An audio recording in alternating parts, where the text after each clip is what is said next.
What is up? Happy Tuesday night, Shannon. Second time with everyone today. I know. This is exciting. We haven't done a game in like 2 weeks. Yes, we have been destroyed by grad school finals, but we are here. Granted, summer semester started for me yesterday, but I'm still here. Oh, and we have a lovely guest to start. Paulie, would you like to introduce yourself? Sure. Thanks for having me on. I'm Paulie Cupcakes from the the official Caps Chirp podcast on the Hockey Podcast Network. For your viewers, they probably saw my co-host Hockey Troll on a couple weeks ago, and I'm just a Caps fan living in Penguin land. Honestly, can relate. I was a Penguins fan living in Caps land through college. Yeah, you guys talking about grad school, I do not miss the college days. Yeah, I thought I was done with that. And then 2.5 years after grad, I decided to come back. I don't know why. But anyway, Jeff, what's up, my dude? See, I feel like this is what I miss when we don't live stream for a while. Like all of our favorite people come on our lives. And it's just sad. Oh, Clark is here too. Hey, babe. I miss everyone. But anyway, Paulie, we have to have a talk here. Okay. Because Shannon and I have had one side of this, and now we need a capital side. Mm-hmm. Let's talk Tom. Okay. Always happy to. I decided to not wear my Wilson jersey today, mainly because it is interdivisional playoff time, so I cannot support any other team anymore at this point. But we've talked about this a lot, so I need your take on it. Okay. Well, I'll start off by saying that I agree that he went overboard. He definitely should have kept his cool. But just a couple games later, you could see another. If what Tom Wilson was dangerous, what Darnell Nurse did in his fight was just as dangerous. Mm-hmm. And I think it's pretty ridiculous that people were saying ban him for life and things like that. I think his punishment fit his crime, especially on the ice. Maybe a game misconduct would have been okay, but I think it was completely blown out of proportion, and a lot of crap like that happens. And because it was Tom, it caught extra attention. I know Shannon and I talked about this, like, within the next few days after, there were a few also not great calls. Like even Sid had one, but like nothing happened. So it's kind of like, where is the line drawn for what counts and what doesn't? I know, Shan, you've mentioned like it's the fact that like it was after the play was dead.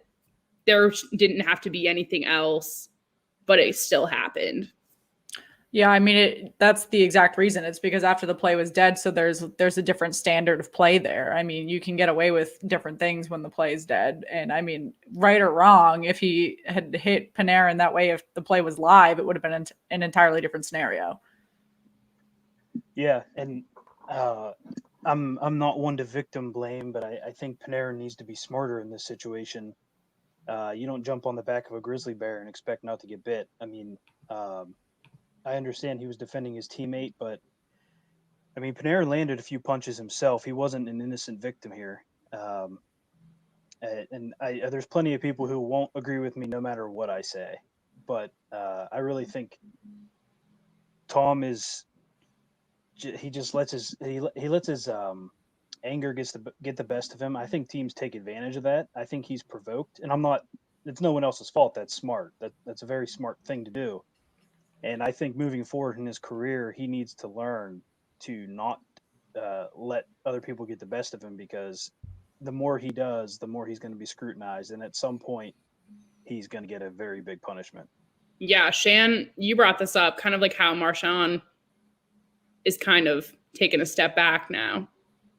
Yeah, I mean, he's really grown into his own in terms of maturity and skill. I mean, he's turned away. He still has that pest dynamic, but he doesn't do it in terms of as many dirty hits in fighting. He really leans into the skill left winger and the skill player. And that pisses people off on the ice just as much as his dirty hits, which is what he's come to learn. You know, you can piss people off by playing well. And won't get suspended for it the same way he was when he's hooking people or boarding people and pissing people off in that way. So I think he'll never grow out of that stigma. I mean, I, as a Bruins fan, will admit the bias in saying that I believe that he should be in the Hart Trophy conversation, but he'll never be in the Hart Trophy conversation just because of his past as a dirty player. People will never get over that stigma. And I think Tom Wilson is a talented player, but he will never get over that stigma if he were to, you know, clean up his act the same way that other players will. It's just how people are going to remember them. It's the same way in other professional leagues as well.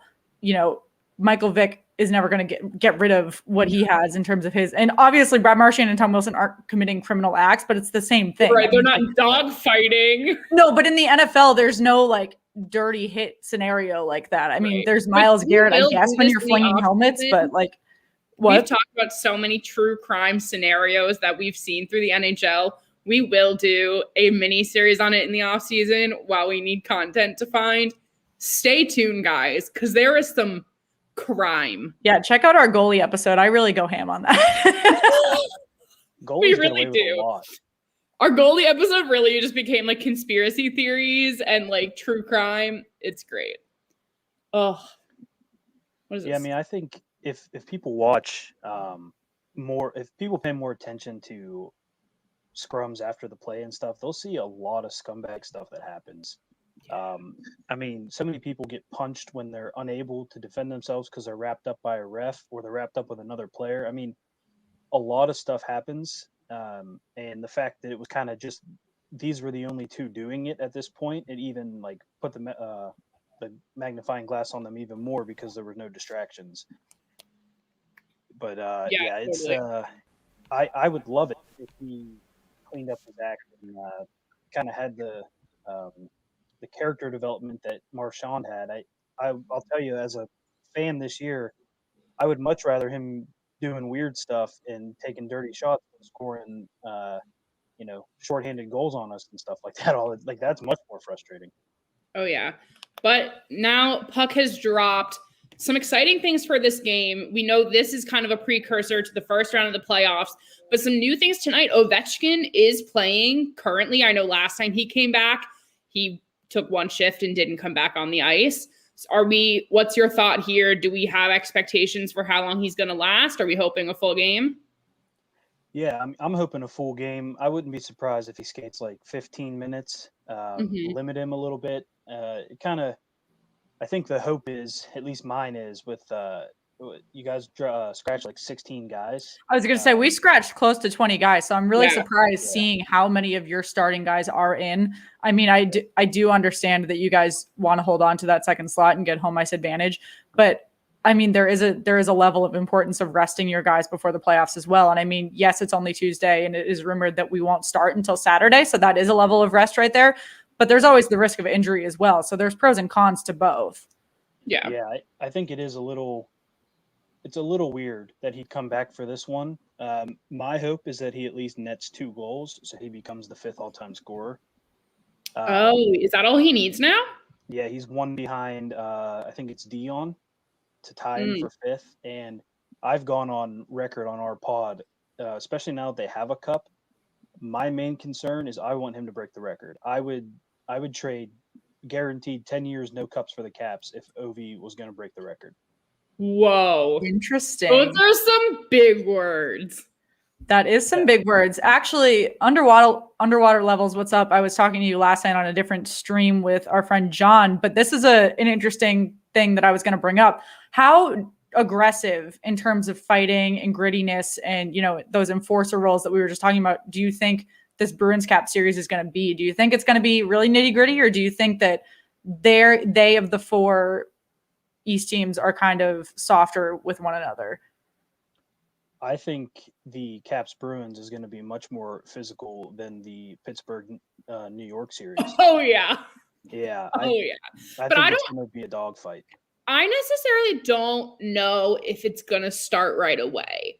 I think you guys have had downtime from each other for enough time where it's going to take including this, I guess 2 to 3 games to really kind of get pissed off at each other again and get that point. Cause you also have to be careful, because what if you get into this tense moment and then someone's out for the rest of the playoffs. Like, you don't want to have that type of possibility so early on in Yeah, playoffs. and there's one thing that you can't overlook is that this will be the first playoff run for the Bruins without Zdeno Chara, and for them to have to face him in the first round is going to screw with their heads. It's going to really mess with their heads. He is an absolute workhorse in the playoffs. I mean, he played with a broken jaw in 2019, full on broken jaw, like wired shut. And if that doesn't scream like, I'm here for the Stanley Cup and I'm going to lead my team there, I don't know what does. I wonder go what ahead. it was like breathing with that. It's horrible. It's like, it's a lot of nose breathing. Anyway, continue. A lot of nose. It's just going to mentally screw with them, having to play him, especially when he takes himself up to that extra level, knowing that Stanley Cup is on the line and that his career might be on the line, because I don't know if he's going to sign again. I mean, he looks like he could, but I don't know if he will. My gut instinct says that the Caps are going to sign him for another like short contract. I mean, probably, but like if the Capitals, they're on the cusp of, they're very old. We know that. This is not news. I mean, if a couple guys leave, there's no reason for Chara to stick around for another year or two if they're not in cup contention. And so I think this playoff run will be pretty telling. If he can make it past his old team, one, it'll be really emotional for him, obviously, and it'll be really emotional for the Bruins. But I think vice versa, if they can't make it past the Bruins, is it worth him signing again? Is he going to be like, oh, I can do another short run for another year or two? I mean, he spent most of the season without his family. True. Is it more emotional if he beats the Bruins and moves on without them, or if they beat him and move on without him? If I was playing, I think it'd be more. Do you mean emotional for the team or for Chara? Like, I mean, it's more emotional if the Bruins beat him. If he moves on, he's still winning a cup. I mean, he's obviously built a relationship with his current team. When he scored that first goal, it was incredible. I cried. Like, let's not say that if they move on from here, they're winning a cup. We're not making them claims. Let's not assume the Penguins are going to round 2. Let's not assume that you're going anywhere. But, Paulie, I want to pick up on something you said, talking about how, obviously, the Bruins-Caps matchup is going to be more aggressive than the Penguins-Islanders matchup. I 100% agree. I think the two teams in nature just have different play styles. Do we think that's going to hurt one team more in their first series? Like, is that going to tire out the Caps and Bruins more than it's going to tire out the Islanders and Penguins? Well, I don't really think it'll put them at that much of a disadvantage, because both of these cores have battled and made runs. I think they're built for it. They can handle it. I guess if anyone has a slight disadvantage, it'd be the Caps because of their age. It could wear them down a little more. But I think these rosters are big and bruising, and once whoever gets past the other one, I don't think they'll play a more physical series the rest of the playoffs. Yeah, guys, I think Chara might be hurt. Oh, no. He just his knees just went straight into the board. Yeah, that was not good. He was slow to get up, and I think he's headed over to the bench right now. It's never that left knee, that did not look good. Oh, he stayed in the play, though. Right, but he was very slow getting up, and I think he just went off. Yeah, but he skated off on his own. He's an assistant captain? I just saw that, too. Yeah, Backstrom... maybe Backstrom's back, or either Backstrom or Carlson's not there. I think Carlson's not there. Backstrom's in. Yeah, that hurts me. That hurt to see an A. I won't lie to you. That's an interesting choice. No, it's not. He's one of the best captains in NHL history. I mean, if you can put an A on him, you're going to put an A on him. People put C's on rookies. Different vibe. Different vibe. If you are trying to franchise that rookie, throw a C on. Yeah, but it's the same principle. The Capitals are so old that you're not about to give like Samsonov an A. Like you're not going to give 50. You're not going to give a 20-something-year-old an A on a Capitals team when they're all averaging like 32. Like he's not going to get any respect in the locker room. Yeah, I mean, Chara's been he picked right where he left off. Picked up right where he left off in Boston. He was a leader from the very beginning. He's been fighting, hitting, running his mouth, protecting the boys as if he's been there for 20 years. I mean, I think although it is his first season with them, it makes sense. And he wasn't the first one to get the extra A. Oshie's worn it, Wilson's worn it. So, Oh yeah. I mean, it's not like he was the first one in line. No, you guys shuffle that one around. It's the Bruins do well. They didn't do it this season, but when Chara was the captain, they used to shuffle it around. So Marchand wore it home and Krejci wore it away, and then if one of them was out, they'd shuffle it back to defense and things like that. So it wasn't like it didn't sit on someone the same way it sat on Bergeron for a decade. So it makes sense, but I mean, I don't know. It's interesting. Especially as a Bruins fan, it's interesting to see how quickly he morphed into the Capitals organization. And yes, you guys do have a really established franchise and established team, and I do think you have a really great chance at making another cup run, but it hurts to see how well he's doing there because everyone said, he's not going to be able to do that with this Bruins organization, blah, blah, blah. Like you lost Torrey Krug, you need to move on to a young core. And I could say that for ages about other teams in the East, cough, cough, the Flyers, but like, I don't think that it was the same scenario with Zdeno Chara that it was with, say, like Claude Giroux or not Claude Giroux, excuse me, Jacob Voracek in Philadelphia. Yeah, yes. And no one wants to see their ex happy in a relationship right away, right?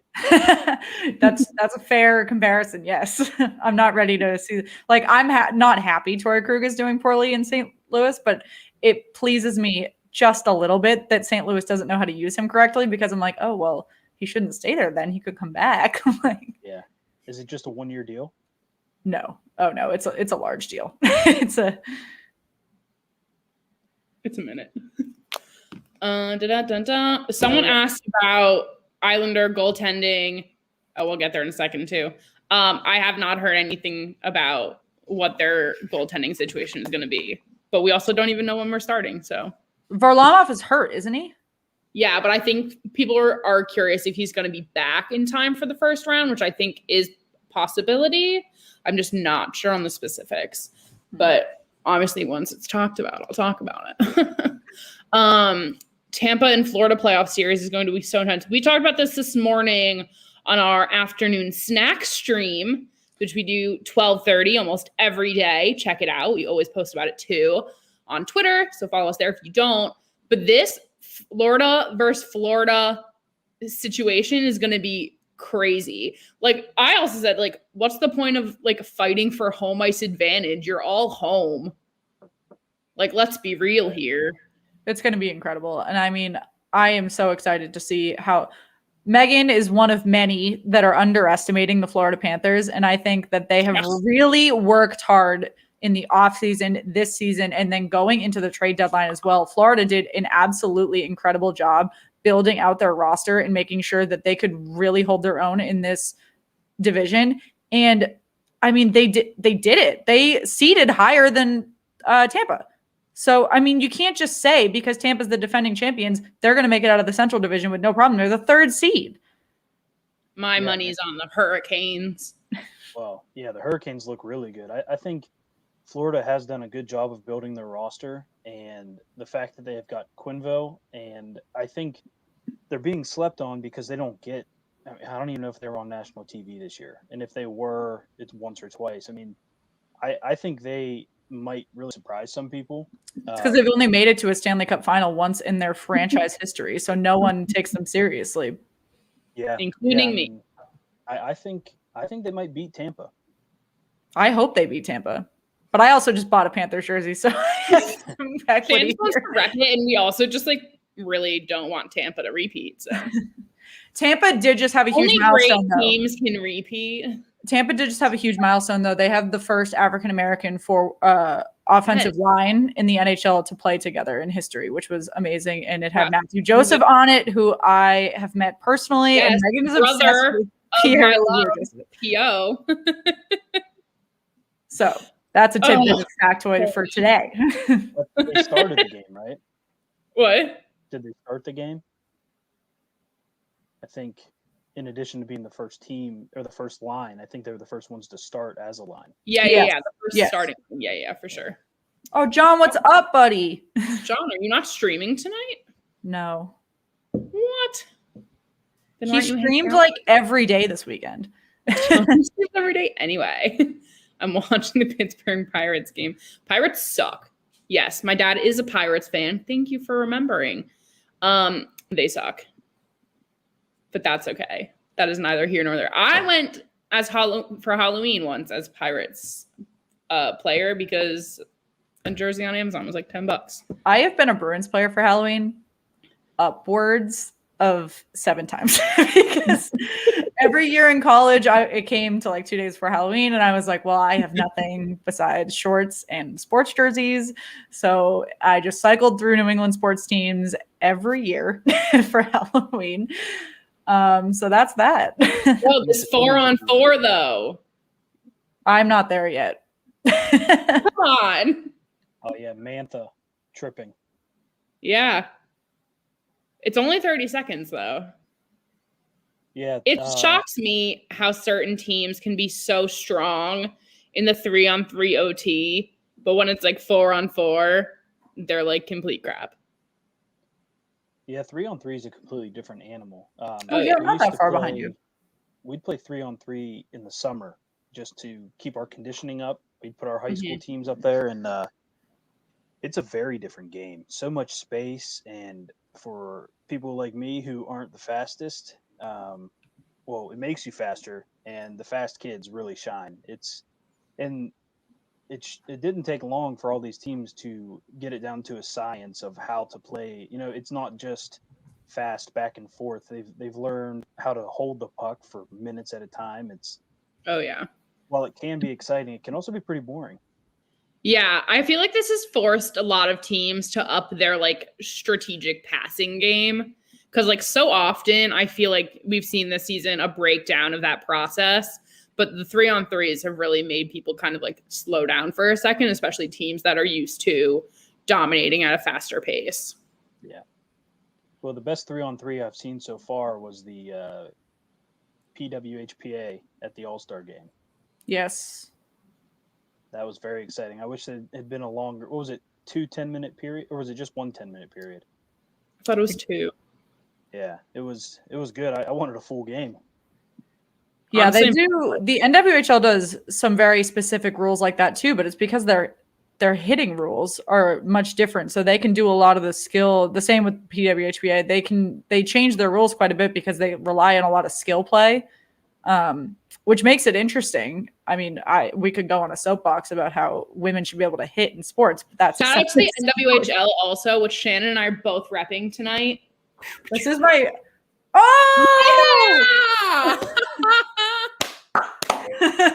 I love it. I went on a tear, and I've purchased a jersey from all 6 teams, and I have a Hillary Knight PWHPA jersey. Oh, that's nice. Kristen Lewicki for the Buttes is from Wheeling. Oh, nice. Yeah, so we had her on the show a couple weeks ago. She's the first West Virginia born to play Major League Hockey. We've had a few in the minors. And yeah, we did a wrap up series for the NWHL season this year, and we have one from every team. And Megan got a Toronto 6 jersey, and I got a Boston Pride jersey. But I sized up, and for whatever reason, the NWHL jerseys are freaking massive. And I think I have to frame it when I move because I don't think I can wear it anywhere. Like it is so large. The first jersey I bought, I got an XL because that's what I would wear in a men's usually. And it's way too big. So the rest I ended up getting larges. I bought my wife one in a medium. She needs a small.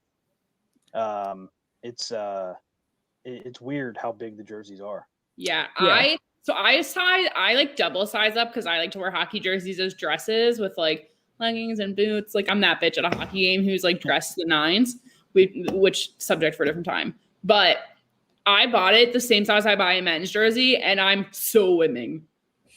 So I might I don't know, have to like hem it into like a crop. I think I'm gonna frame it and put it on the because I got the one with the really cool crest on the front. So true. And I didn't get a number on the back, but I think I want to get the black one with Dena Lang's number on it if I get another one. But yes, Jeremiah, you make a good point. Alex Ovechkin didn't invest in the NWHL team because there isn't one in DC, although there should be. He invested in the national women's soccer team, the Washington Spirit, which has a couple different players from the USA soccer team. Rose Lavelle is on it, who scored the winning goal in the World Cup last season, or last time there was a World Cup. They're an incredible soccer team. I've actually seen them a couple times at Audi Field where the DC United play. Fantastic team. Yeah, they're awesome. They typically play in, it's not Landover, but they play up in Maryland. And then they come down for special games in DC, which is when you should try to see them because Audi Field is beautiful. It's only 4 or 5 years old. But Alex Ovechkin chose to invest in the Washington Spirit, which was a really huge investment for women's sports because we actually were talking about it on our afternoon snack stream a couple days ago that the first NWHL team, the Whale, which Polly is wearing, just sold their team to an outside investor, and they're the first team to sell to an outside investor. Prior to that, all of the teams were owned by the NWHL.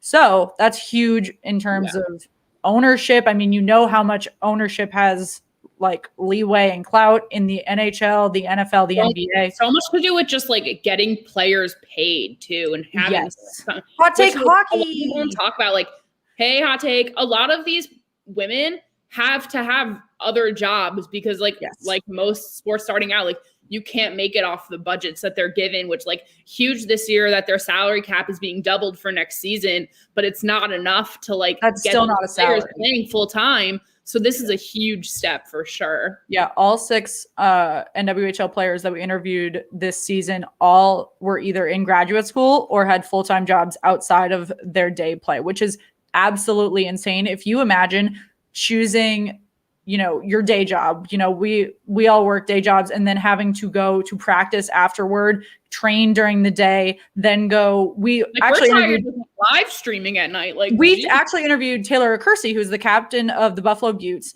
She is a police officer in Ontario, I believe, and she couldn't go to Lake Placid because she could not get 2 weeks off of work to go play in a professional athlete tournament.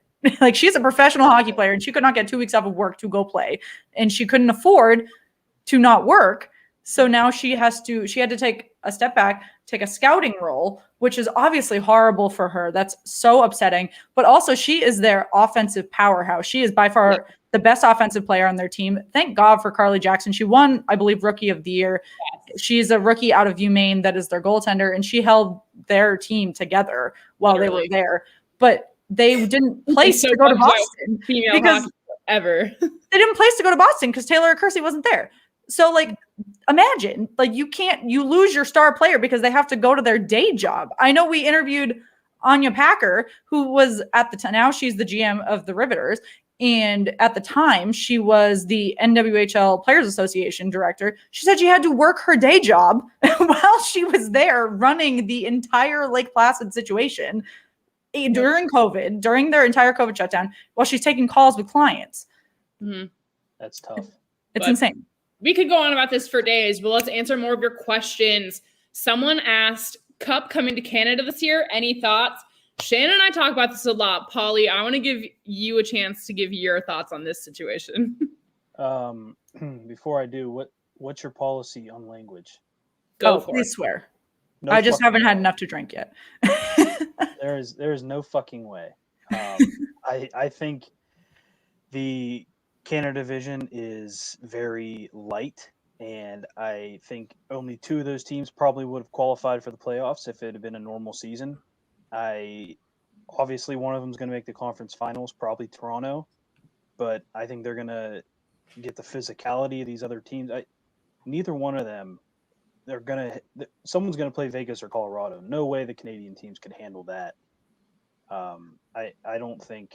Yeah, Canada's not even making the finals. Whoever makes it is done in the conference finals. Yeah, I mean, we spoke about it. The time every day. Well, yes, we do talk about it every day. But the Jets clinched the same time frame in which Connor McDavid hit 100 points in terms of us live streaming. So we do our daily news stream. Again, I'm just going to keep plugging that so that you check it out at 12:30 every day. However, we were congratulating Connor McDavid for hitting 100 points. He's only the 9th player in history to hit that in 53 games, which is obviously a huge milestone. But I had to caveat it with the fact that the teams they're playing are sit out here and just fly in goals on the Canucks, fly in goals on the Senators. I mean, the fact that the Senators weren't in last place, they're still not in last place right now, says so much about the games played. Games played. No, I know, but it says so much about the competitiveness. We will not call them not last until it's last. I don't know. I mean, I'm not sleeping on the Leafs. I mean, I know the Leafs are good. I just can't ignore the fact. Yeah, I know. I can't get over it. I mean, it's not going to be good. Probe me here. Pens, Bruins. What would happen? Pens. Bruins. Shut up. Guys, we've already talked about this. There's like shut up. I'm fighting for my team, not for my goaltender, who I don't even know if he can play. Oh, yeah. You have. Okay, so we should just actually introduce that although the schedule for the Penguins and Islanders has not been released yet, which maybe this is just some big fat collusion for the Penguins because they are playing their AHL goaltender right now because both of their goalies are hurt. So, I mean, they might be absolutely effed. Meanwhile, you have a bench that's stacked with like 30 goalies. And we're just like, we're going to be that team who has your Zamboni driver like come in and like win a cup. I don't know. I mean, going back to the North for a second, I think we can't ignore the fact that the Avalanche have not looked great for the last week or so. And so if they do, for whatever reason, end up coming out of the West, because the West would play the North. Yes. So if they do, for whatever reason, end up coming out of the West, that is a soft opponent for Toronto. I know that's a hot take. I think that the Golden Knights are not a soft opponent. And I do not think that the Wild are a soft opponent for the Maple Leafs either. I think the Wild, a lot of people are sleeping on. I think the answer to this actually might be yes. Because the Sens were starting to give Northern teams some issues in the last few weeks. Like they already sealed their fate months ago. But they were really throwing people off. Well, they have a ton of young talent that they were able to develop throughout the season. And I applaud them for how well they've been able to develop their young talent. And they did not trigger finger trade them at the deadline the way that they could have. And I think that says a lot about where the Senators want to go in the next couple of years. Yeah. And this one here, Bruins did give the Pens problems. But I'd rather see Pens Caps too, because the Pens give the Caps problems. Whatever. It's not like a slight at the Bruins. It's just like, Paulie, tell me I'm wrong. You guys struggle with us. Yeah, they struggle with us too. I don't want to play either team. We're not talking about you, man. Jeez. Well, I don't mind the Islanders matchup now because we've kind of started to figure them out throughout the season. But the Penguins have beaten the Caps 6 out of 8, and traditionally in the playoffs, it is very tough to beat the Penguins. It's happened very few, maybe only once, if I remember. I don't remember any other time they have. So, I think I can see why you'd want to play the Caps, and I think I want to play the Islanders. Yeah, I think you should. I don't want to play the Islanders at all. That's the one team the Bruins do not play well against. Okay, well, then you have to pick one. Well, I guess you've already picked you want to play the Penguins. Well, yeah, I want to play the Penguins because I think that we can play well against the Capitals. I said all week that I didn't think I was that concerned about playing the Capitals in a series. I think we would just have great podcast content for that entire series. I would be worried. Oh, Bobby has no service. Well, that's okay because he was doing the Celtics game and I'm sure they're losing. So welcome everyone from Bobby's stream. Update on the game we're supposedly watching. The Bruins and the Caps were still at 0, just over 4 minutes left. I feel like this has been aggressive hockey, but it's been uneventful hockey. Yeah, but you have to applaud basically the Providence Bruins right now for holding their own against the Capitals. Because against the Washington Capitals. Because the AHL Bruins right now are holding their own against the actual Capitals. Yeah, I mean, it's sad because it's Caps true. had some good chances posts, but I'm not sure who's in net, but whoever the goalie is standing tall. It is Jeremy Swayman. Jeremy Swayman is absolutely incredible. He's a rookie, but he won the Hobie Baker Trophy out of University of Maine, and he is absolutely fantastic. He is definitely the future of the Bruins netminding. He has held his own since Halak got COVID and Tuukka Rask was hurt. There was no concern when either of them were out. I mean, he's been great. Are they going to have? Meanwhile, I have no goalies, and I'm very concerned. Are Halak and Tuukka going to be there for the playoffs? Halak has been an interesting situation because he's 37. He has been playing the like dual goaltending situation with Tuukka Rask because Tuukka Rask just like cannot play more than like 55 games in a regular season. So Halak was a really good match for Tuukka for a while, but this season it was just like not working. So Halak got COVID. He was on the COVID protocol twice, but he actually tested positive for one of them. So he was out for a while. Swayman did take Halak's job because Swayman played so well and Halak has not been playing great. But again, he's 37. That's not that surprising. He's on a contract year. He's definitely going to retire. Tuukka Rask is also on a contract year, but we have two good goaltenders in the pocket because we have Dan Vladar, who's playing in Providence as well and came up when they were both out and held his own. He just didn't have the flashiness of Jeremy Swayman. So, I mean, Tuukka Rask might retire. Like he's only 33 or 34, but he doesn't have like there were already retirement rumors this past season, even though he only had a year left on his contract. So we'll see. But Jeremiah's from Alaska. That's so cool. I've never been there. Swayman is from Alaska. That's interesting. Yeah. Also, people in the comments talking about Vegas. We'll talk about that a little bit during the intermission because I have a lot of thoughts on that too. But we have less than 2 minutes left. Want to focus on this game.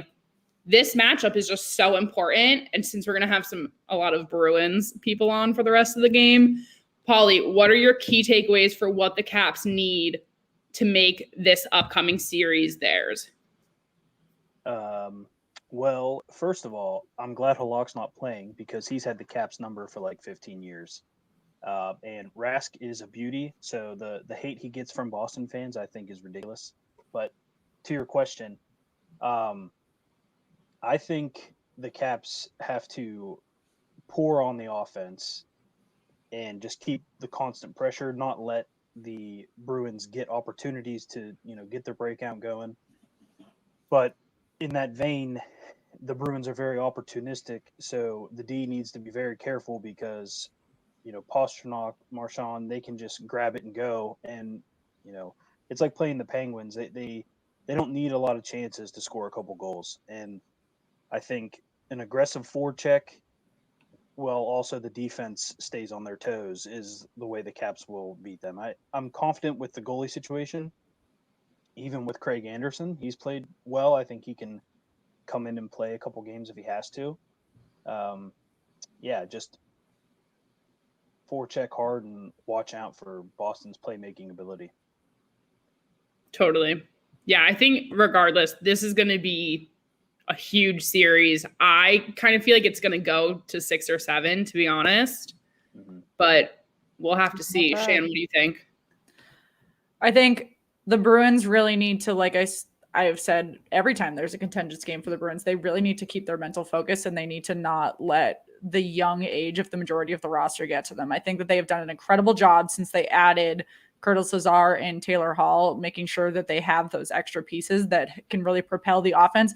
And that has been great for them, particularly because they relied so much on that top line to get those points and get the momentum going on offense, that now that they can rely on the top two lines to do that, they don't need to have so much pressure on Pastrnak, who has not been having that great of a season, and Bergeron, who took 20 games to get into a fantastic season.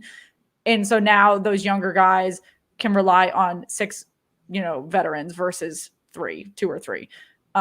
Now that they also have the veterans back on the blue line, that's really great. Obviously, in a playoff series, you're going to lose a couple guys to injuries. So that's going to be really important for them to fight through. But I think they really just need to keep the mental focus. That's always been the important thing for them, particularly if Rask is in goal. That's always a risk for them because his mental focus, yes, he's an incredible goaltender, but his mental focus absolutely sucks. So making sure that is there. Swayman is great. Making sure that doesn't regress. But I think they're really in a good position to do well. They're really on a hot streak right now. Yeah, so I think that's going to be key for the East in general. I think is going to be goaltending. I think the Penguins, that's where we're going to struggle because if both of our goalies are hurt and we're also depending on our AHL team, who really knows what's going to happen. But you guys having kind of goaltending depth, if everyone can stay healthy, is going to be really key to the Bruins as they go into this run. Someone asked about the standings. Even if the Caps win tonight, even though the Pens will be tied in points, the Pens will have one more win, which will keep them at number 1. That has already been locked in. So the East is decided. Other divisions, the North and the West are not locked in yet, but the Central is also solidified. But that's a lot. Yeah. Our resident betting comment. It just means he's betting. Oh, I know. Alex always loves a good bet. Alex is also a very loyal Instagram post liker. Love. You know what? Underwater, if Rask opts out of the playoffs, I'm not even that worried because we have Dan Vladar and Jeremy Swayman. And then if all hell breaks loose, Halak can at least stand and block some of the net. But for what reason would he do that? Like, they're not bubbling them. I know, which is an entirely separate discussion. But, I don't know. But, hypothetically, I'm not that worried now because we have 4 goaltenders. So yeah, I was going to say, also, someone give me a hypothetical reason why he would choose that. I don't know. Who's to say? But let's talk West, which, Paulie, you're welcome to stick around for the conversation, too. I can, my dogs they're howling for me, so I'm going to go let them out. Totally understand that. Amazing. Let everyone know where they can find you on social for your playoff coverage, too. All right. Again, I'm Paulie Cupcakes with the official Capture podcast, and my co-host is Hockey Troll. So you can find me on Twitter, Instagram, and TikTok at Cupcake Paulie, and the show at Caps Chirp on Instagram, Facebook, Twitter, and TikTok. Did I say? Yeah, all the social. The Hockey Podcast Network is what we're a part of, and they have a YouTube and all the social, which is just at THPN. And you can find Hockey Troll on Facebook, Instagram, and Twitter at Hockey Trollin'.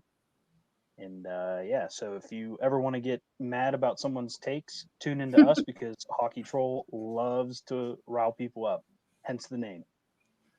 Love to see it. Well, thank you again for joining us tonight. Thank you. Always happy to talk Caps with you. Yeah, thanks for having me on. Thanks. Okay, guys, let's get into this West conversation. There's a lot of things kind of up for grabs going into this last week here because the standings are not solidified. The Avs could still be that number 1 seed. Minnesota could also become number 2. The only thing solidified here is that the Blues are 4th. That's it. Subbed. I think that was not to us. I don't care. If you haven't subbed to us. Yeah, if you haven't subbed to us, guys, we have so much playoff coverage coming and so many things that are coming up. You don't want to miss it. Subscribe. Put that little alert thing on for the playoffs. You're not going to be sorry. We're going to stream for literally days, so you best subscribe. You'll be sick of us. You watch me at Tanner every day. But no, let's talk about Vegas. We talked about this a lot at the beginning of the season because I am a loyal Marc-Andre Fleury fan. And I 100% agree. Was it Jeff who said it before? Or it might have been Underwater. If Vegas doesn't win this year, their kind of hope, I think, is over. Yeah. This is the year they have the best setup and best team in general to take it. So if they can't do that this season, it's not in the cards yet. It's going to take time to actually find their structure then, because they may be a team that gets to the playoffs every year, but then falls, which is kind of what the Penguins have found themselves in lately. They'll make it, but then they can't get any further. So if they can't take it this year, I think that's going to be where they fall. Well, I think that the Golden Knights are in a peculiar situation because it's really going to depend on who retires. They don't have the risk of Seattle the same way that other organizations do. And I would have said they have a lot of different players that would have been at risk, because the Golden Knights have a lot of subtle names that people like. Mark Stone is not a name that people are like, oh shit, I want him, until they realize. Right, exactly. No, it's so good. It's a huge, huge shame. But he's not the same household name that a lot of other guys are, even though he plays at the caliber that he should be. And I think that's a huge advantage to Vegas. And the fact that they don't have to go into Seattle's expansion draft is an incredible advantage to them. But if those older guys that they have can't come back and play the same way that they did prior, cough Marc-Andre Fleury, then they're going to be at a huge risk, because part of the reason that Vegas is playing so well is that they have two potential Vezina contending goaltenders on the same team. Yep. And it's one of those things, like, you know, your goaltenders are amazing when they're towards the top of league goaltenders, and they haven't even played in like wins, and they haven't even played a full season. They've played half. Wait, I have to comment on this, Alex. I thought your water jug was a small oxygen tank. I've started drinking a gallon of water every day, so I have this giant gallon-sized water bottle that I've been working on since 7 o'clock this morning, but I've just finished it.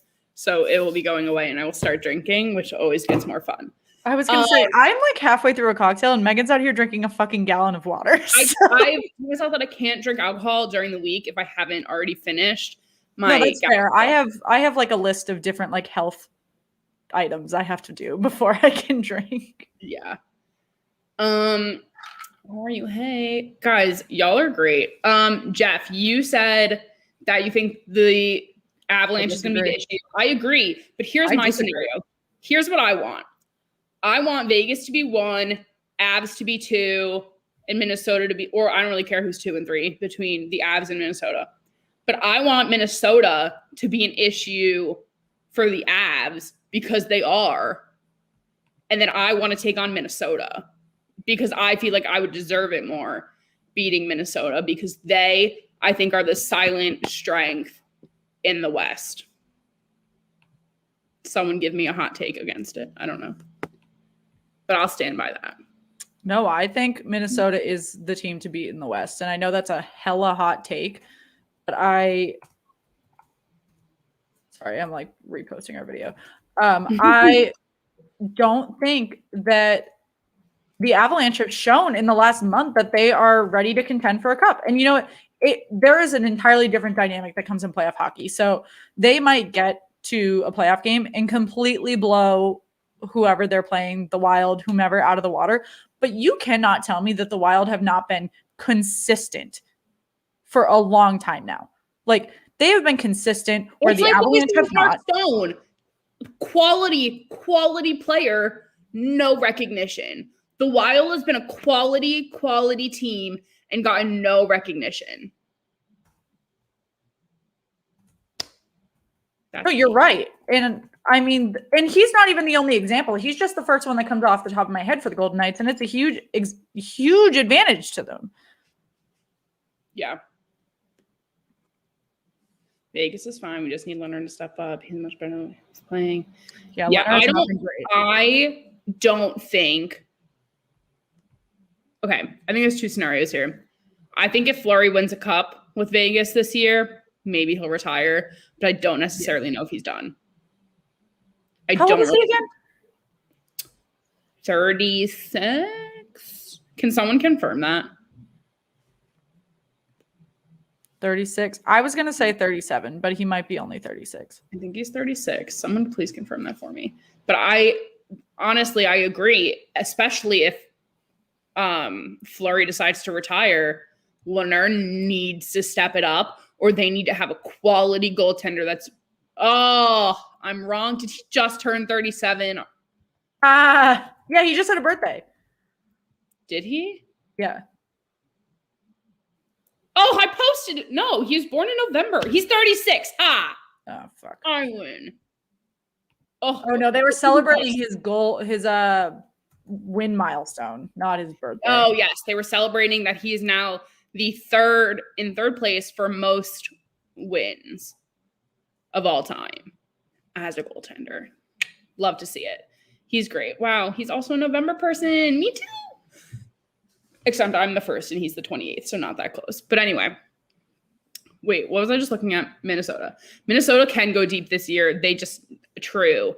I think Minnesota also could be one of the teams to watch next season if they're able to take what comes out of the expansion, who goes away, and actually build on it. Because, like, I feel like they couldn't win it right now, but I think they could build to win it. Well, they rely far too much on I can't even pronounce his freaking name. Krill. His nickname's Krill, but he's a rookie and he's absolutely incredible. He's so good. I can't pronounce his name. But he's so good, and they rely too much on him. If they want to have a consistent team, they need to have 2 or 3 guys. Again, it's the same problem as the Bruins. Now that they have 2 lines that they can rely on, it's an entirely separate scenario than when they were relying on one line. And if that line wasn't going off for the first period, they weren't going to win the game. Yeah, totally. Guys, we've talked a lot about different divisions. Let us know in the comments which divisions you want us to sound off on, because we will literally spend this intermission talking about the entire league. Hot take from the entire season. Are the top teams really that good? Wait, no, that's right. I knew it was Kirill Kaprizov. Alex is like the encyclopedia we need in our corner. Wait, so Jeff, I debate it every day. We do this constantly. We said this from the beginning about Canada, that their top is not as good as they think they are, or they are within the division because they're playing crap teams. And then someone tried to convince us that we were wrong, but we're not wrong. Someone on a prior stream, who I will not call out, said that 6 of the 7 Canadian teams would qualify for the playoffs if they were in their regular divisions. Oh, I remember that. That's the falsest statement I've ever heard. And this was a reputable source too. I was like, So he kind of convinced me for a second. And I was like, maybe I just genuinely don't know enough about the North. But we do. Literally second guessed ourselves for a second. We were like, okay, maybe we've been doing too hard on this. Maybe we're just like not paying enough attention. No, we're not paying enough attention. The North can't do it. Sorry. Yeah, Jeff. So you're right. I mean, the Hurricanes are good in the Central. And I think that they will pester whoever they end up playing in the Final Four if they make it out. But I mean, I'm not positive. The Hurricanes, the Bolts, and the Panthers are all pretty evenly matched. They've played pretty evenly throughout the entire season. So I'm not even assuming that the Hurricanes are going to make it out. They're only 1 point ahead of the Panthers. So like, you can't assume that.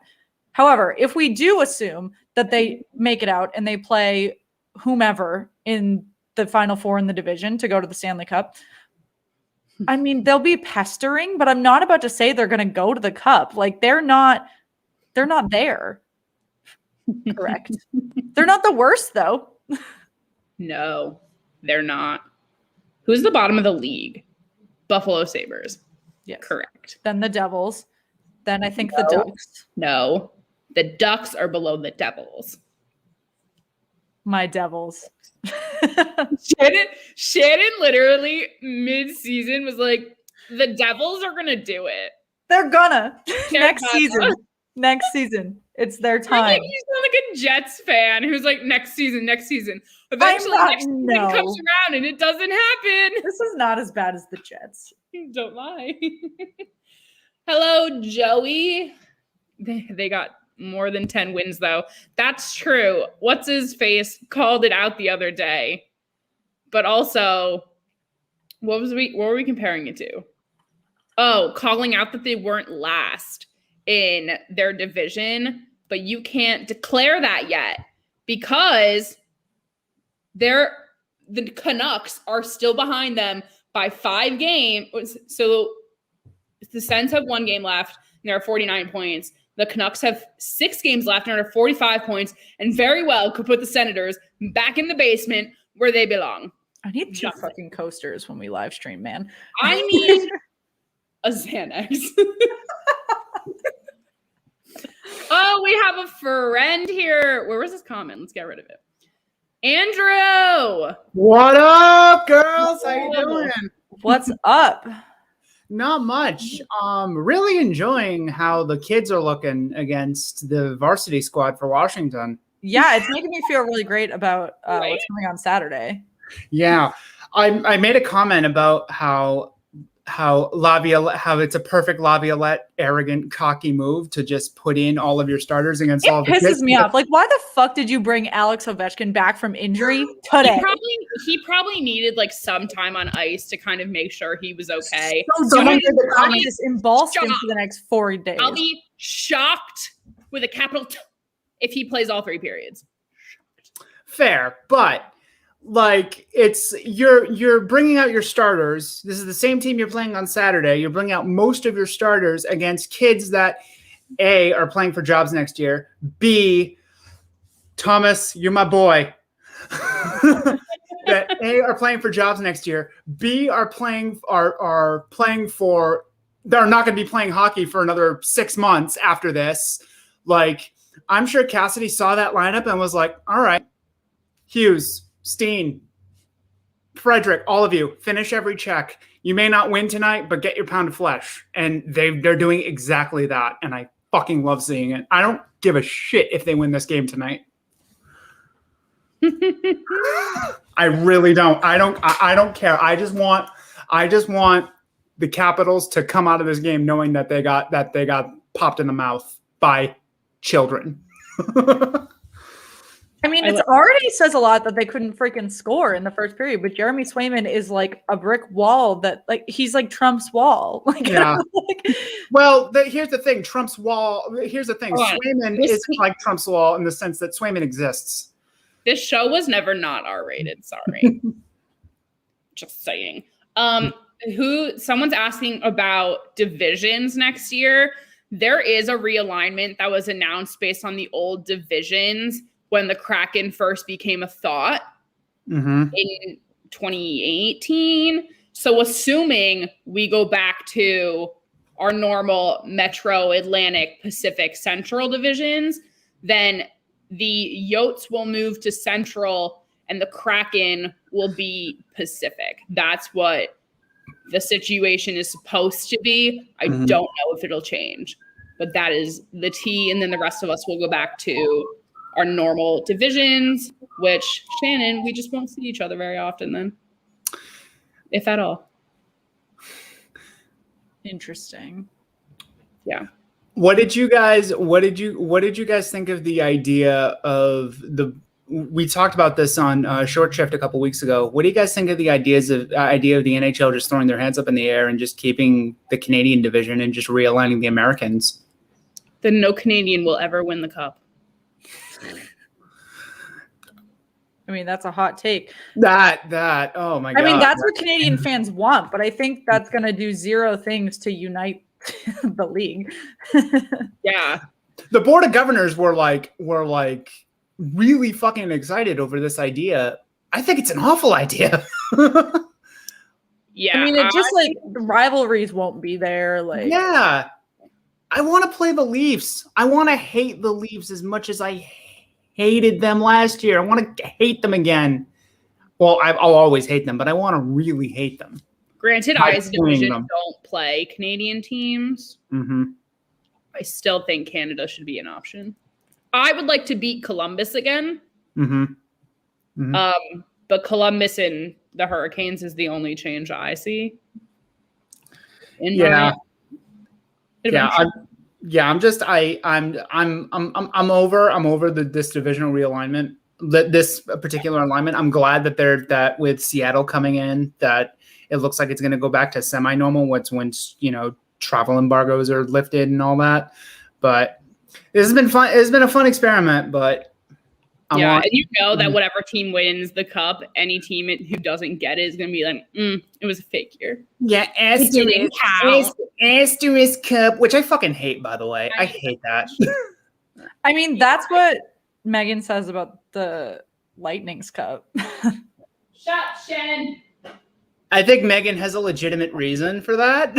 I agree. And I'm not trying to say that the Penguins should have been anywhere near that cup, because we shouldn't have. I don't think you guys got slapped in the mouth by the Habs. Like I said, we had no business being embarrassing. But just saying, guys, I have the White Claw number 3-pack.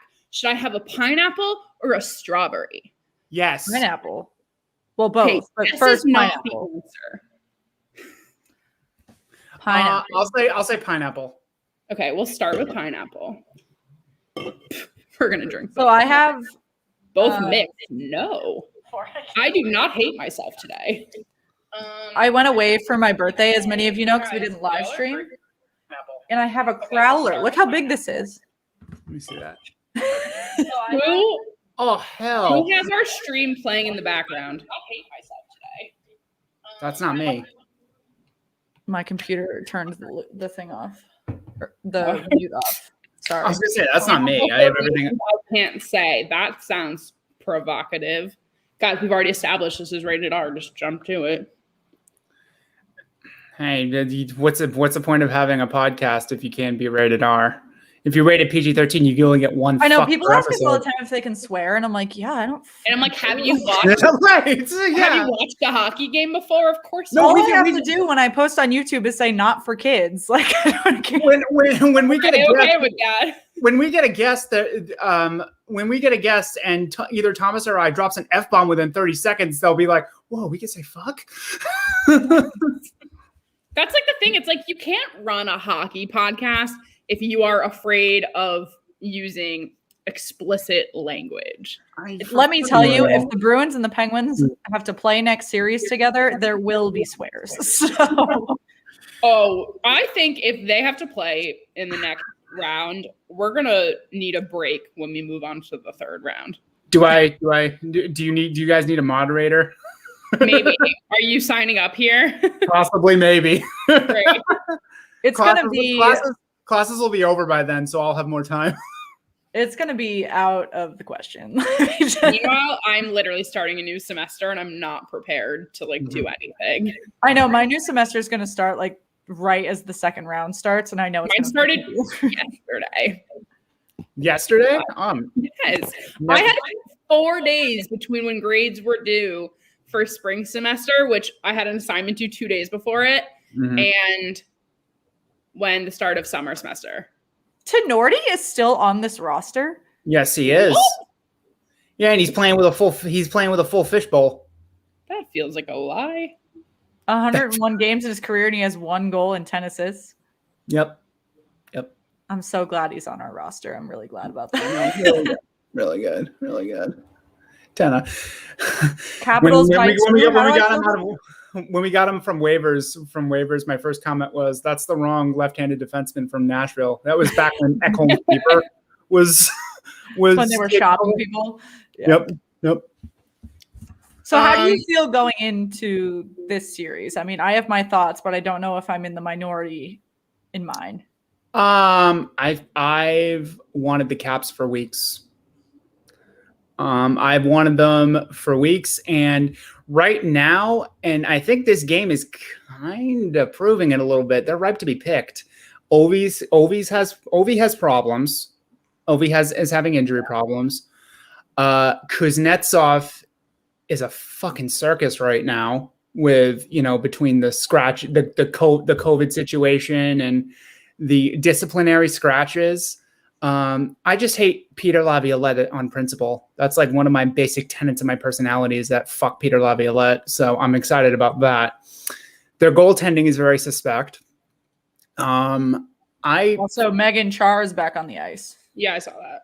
Yeah. So I feel really good about playing them. And Megan, this will probably excite you. I would have dreaded playing Pittsburgh. Damn straight. Really? I would have dreaded the Islanders more than Pittsburgh. Well, No, I wouldn't have dreaded the Caps. Well, you're not a Caps person anymore. Go ahead. Well, the thing about the Isle is right now. Thomas, we had 3 weeks ago, we did establish that we wanted Washington, and we haven't stuck on that. We haven't gone past that, but. Yeah, but the thing about the Isle is, they played us really tough this year. Ever since they added Sajak and Palmieri, they have not looked good. It's like which is interesting. I thought they were going to add them, and we were going to be screwed, absolutely screwed. It's because a lot of people underestimated the loss of Anders Lee. Anders Lee was such a massive loss in terms of net front presence and leadership and a lot of intangibles that he has. Anders Lee was the heart and soul of that team. And once he went down, they became very average. And they were already punching above their weight class because Barry Trotz is a coaching god.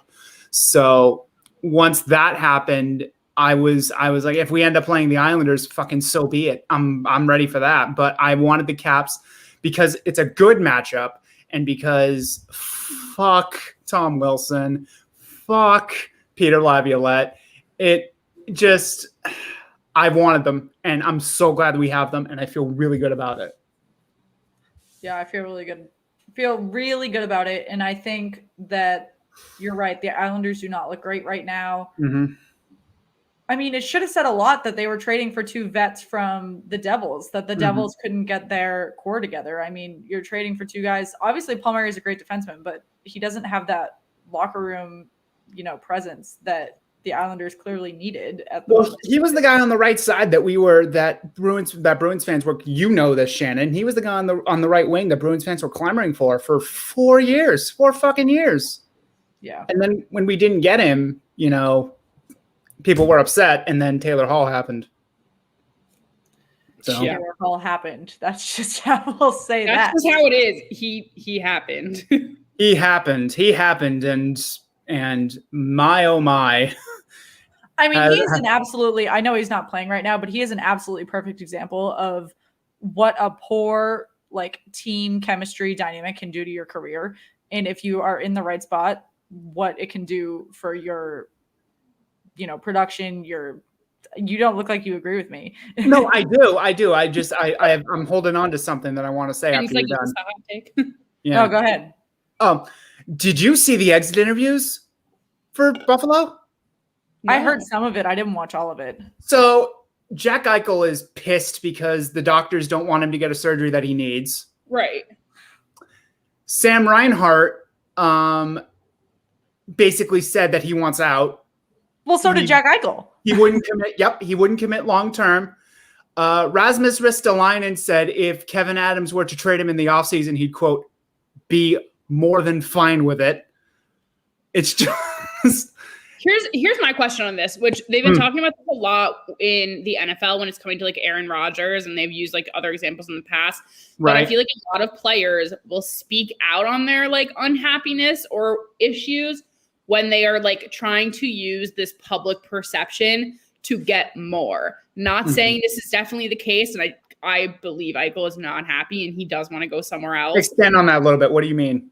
So I'll use the NFL example here. Aaron Rodgers does not want to go back to Green Bay. Mm-hmm. Right? Yeah. Yeah. So he is speaking, he he announced it publicly. He's not out of negotiation. They're not quitting on him. Right. But that's also something that happened with Russell Wilson when he was unhappy. He spoke out about it. He spoke out about needing more people on his offense, and then they gave it to him. So is publicly speaking out against your team a strategy that people are using now to get? I don't think it equates to Buffalo though, because they have a lot of pieces, and I don't think it's definitely not as easy this season. But it's definitely not as easy this season because of both the Kraken expansion draft and the salary cap not going up. They can't just go out and get more people. They don't have any assets to go unless they trade Jack Eichel. They don't have anything that new. So to Megan's point, I kind of agree with her in the sense that I think that we are moving away from the old guard thinking of if you're not happy with your team, you should shut up and play, shut up and play, monkey. I think with our generation now, we've moved away from that old school thinking. So now that is a viable strategy on the table for a lot of players. To Shannon's point, it is a little different because it's just about for Aaron Rodgers and Russell Wilson, it was, I don't have enough weapons. For Jack Eichel and Sam Reinhart and Rasmus Ristolainen, it's the entire building is on fire and you're locking the doors. Help. It's just, it's not, we need a couple things. Here are my demands. This is not going to get better. It's like, we're on fire and I don't want to be part of the solution. Yeah, it's not going to get better. And we've had a couple of Buffalo guests on the pod, and they have been fascinating interviews because we all know the circus that's going on over there. Hearing it out loud is something completely different because I said this during the when I was in on the Cannons and Tomahawks podcast, a teammate of you guys's, when we talked about what we would do if we were Jack Eichel. This was before this happened. Mm-hmm. And Kevin Adams was hired as the general manager 8 months after he was running a boutique rink across the way from KeyBank Arena. They have a scouting staff of 3 people. You need 10 to 13 to have a viable scouting staff. And Pagula, who spends $9 million on Jeff Skinner, doesn't hire an assistant GM to help out Adams as a first-time GM. What does that tell you about who's running the team? How can you have confidence in that? That's just like a lot of stacked bad decisions that are not going to help. I know when we talked to a Sabres pod, I don't even remember who it was, which I feel bad for, kind of. But I was like, the Sabres suck in their own right, but they're so important. The Sabres literally were the key to getting the teams who are in the top 4 in the East there. I'll say the same about the Canucks and the Sens. They are so significant to who the top 4 teams are, but they can't help themselves. You are our foundation. We stand on your shoulders. Yes, just stay level. I love that. Build from you. Mm-hmm. Like, that's what they're good for. Mm-hmm. Mm-hmm. And it's I'm just also surprised we haven't seen any trades come out of Seattle yet. Well, yeah, they no trades and no signings. I think in Vegas they signed somebody within a week of them becoming a team. So it's kind of surprising. Pretty quick. Yeah. So I don't necessarily why jump to start trading things. I mean, signing is one thing, but why would you start trading stuff? Well, I mean, because we don't know the draft. We don't know the draft order. We don't know the draft order right now. Right. But I'm sure do you guys think that Ron Francis is going to have as easy of a time as George McPhee did in the expansion draft? Because I don't. I think a lot of teams are going to be a lot smarter about it. And also, I don't think Ron Francis is going to do the fucking mob boss cosplay that McPhee did. I think McPhee had a lot more. There were a lot more guys that were available because of the amount of things a team could have. Again, the cap is lower. They have to work with less talented guys, aka they can release less talented guys and they can hold on to guys. Like the Bruins don't have to let go of O'Reilly Smith like they did prior. Right. Yeah. Shannon, who would you like to see the Kraken take or barring any backroom deals? DeBrusk. I mean, I don't want to keep riding that train anymore, but I mean, there are other guys that like the Bruins have so many like question mark prospects that they could get rid of that it's not like I need to pick one. Jeffrey, Rod Brindamore just signed a 3-year extension in Carolina a couple of days ago. So that's not his guy now. I know. We were talking about this, I want to say yesterday maybe, or like late last week. We're shocked there hasn't been a coaching announcement. But then my theory is that they probably already have talks. They probably have the contract dotted, crossed T's, but they're waiting for whatever coach it's going to be to finish their season. Torts? No, I don't think it's Torts by any means. I will literally jump off a cliff. So who do you want it to be then? I don't know. That's who I want. No, Shaggy Von Doom, you're right. Play within me. I want Patrick Waugh. Patrick Waugh is going to Montreal. You can timestamp this. He is going to Montreal. I don't want him to go to Montreal. You can timestamp this. Patrick Waugh is going to the Habs. I mean, you're probably right. 14 minutes to go there. What'd you say, Megan? So I said 1 you're hour, probably 14 right, but I don't minutes. want him to go there. Yeah. Yeah. Well, I'm sorry. I mean, There's a game going on. Yeah, guys, it's still 0-0. This game is not exciting to me. It's not Which has exciting. been a trend of Caps games towards the end here. wait, so this is another good one. So it could be Torts, but it could be Babcock. We talked about this as well. Yes. But that's a start to a bad franchise. Is Babcock toxic right now? Is he kind of a pariah right now, considering everything that came out? Yeah, I'm not going to Need- start my need to brand be. new team with Mike Babcock. I might start him with Claude Julien, but I'm not going to start him. That with would Mike be a solid pick, Claude Julien. For sure. I think Mike Keenan. No. Bruins goal. Yeah! Who scored? Holy crap! Was that Tenorti? No. Tenorti just went on a Wait rush till and you scored. see it. Tenorti just went on a rush and scored. No.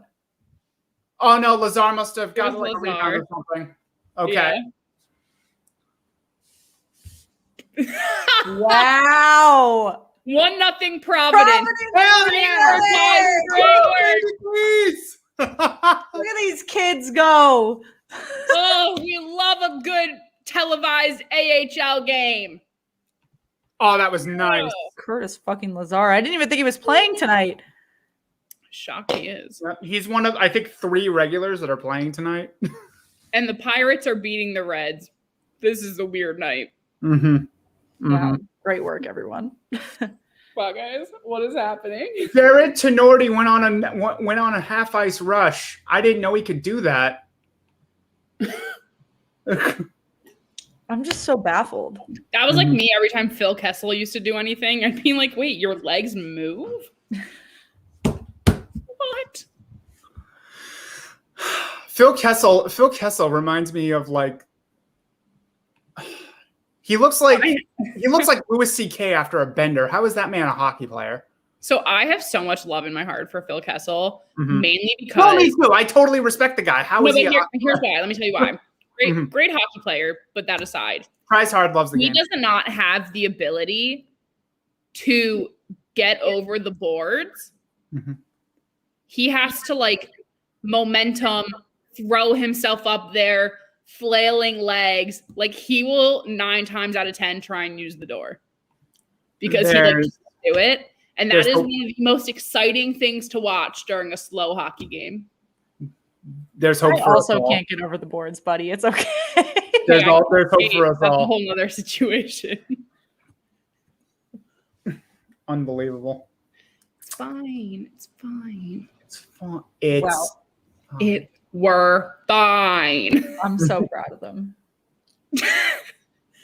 Bruins love Kessel. They broke his Leafs team. Yep. Yeah. Yep. Oh, I feel Yep. And bad. I'll always love Kessel. Like Claude Julien, I like Claude Julien as a person. I respect him as a hockey mind. I think he ruined Phil Kessel's time here in Boston. Yeah.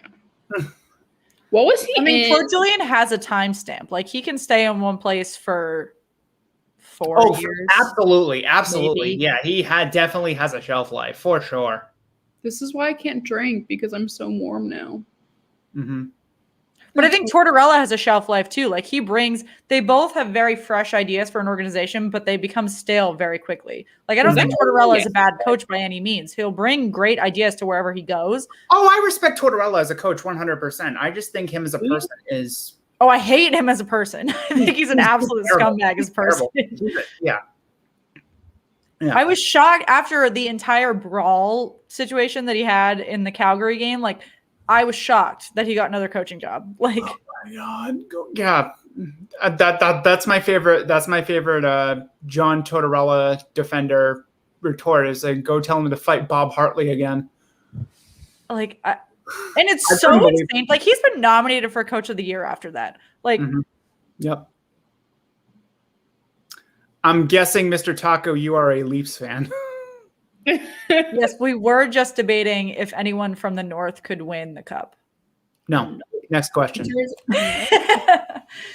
No. Oh, That is What the. division That is do you the. think is most likely to win the cup? So first of all, I'll finish my thought about the North. That is the worst division I've seen in about 25 years. They're Thank bad. They're you. bad. They're The very North bad. is fucking awful. Now, who do I think is going to win the cup? I like Vegas. Ugh. I like Vegas. I love the Abs. I think the Abs have an amazing shot to win it, and they are primed to be a contender for the next decade right now with what Joe Sakic has done with them. Vegas and Colorado are my two main ones. I think there are still some. I think there are still some on the periphery. I like the Bruins' chances. I do. Ever since they got Taylor Hall and solidified the bottom six, I really like what they have. But if you're asking me who's most likely to win the cup, I gotta go with Colorado, and Vegas a very close second. No, I think Colorado is the epitome of overrated. Like it used to be Edmonton, and now it's Colorado. Like break my fucking heart. Why don't you? Me or Shannon? Oh no, she loves Vegas. So you picking Colorado over Vegas is what's breaking her heart. Well, Vegas has done a hell of a job since they've come in, and they are legit. They will be legit for a long time. They really put up a fight in that series against when the Capitals won. They looked incredible. Their inaugural season. So Closest 4-1 series I've ever seen. Yes. Mm-hmm. And you know what? Ooh, wrong one. Jeff, you're making a great point that am I echoing? No, you're fine. I'm echoing on my computer. But anyway, Jeff, you're making a great point about what everybody's saying. You're saying that the Leafs, the Avs, and the Golden Knights all have a chance. You're not saying anyone from the East. And the East is the most competitive division in the league. The East is the strongest division in the league. The But East has no one's picking an East legit team. teams. No one picks an East team, though. Yeah. I'll be back. I think that nobody picks the East. I think it's the Buffalo factor. I really do. I think people look at Buffalo and just say that you just feasted on the Sabres. Like every division has its terrible teams.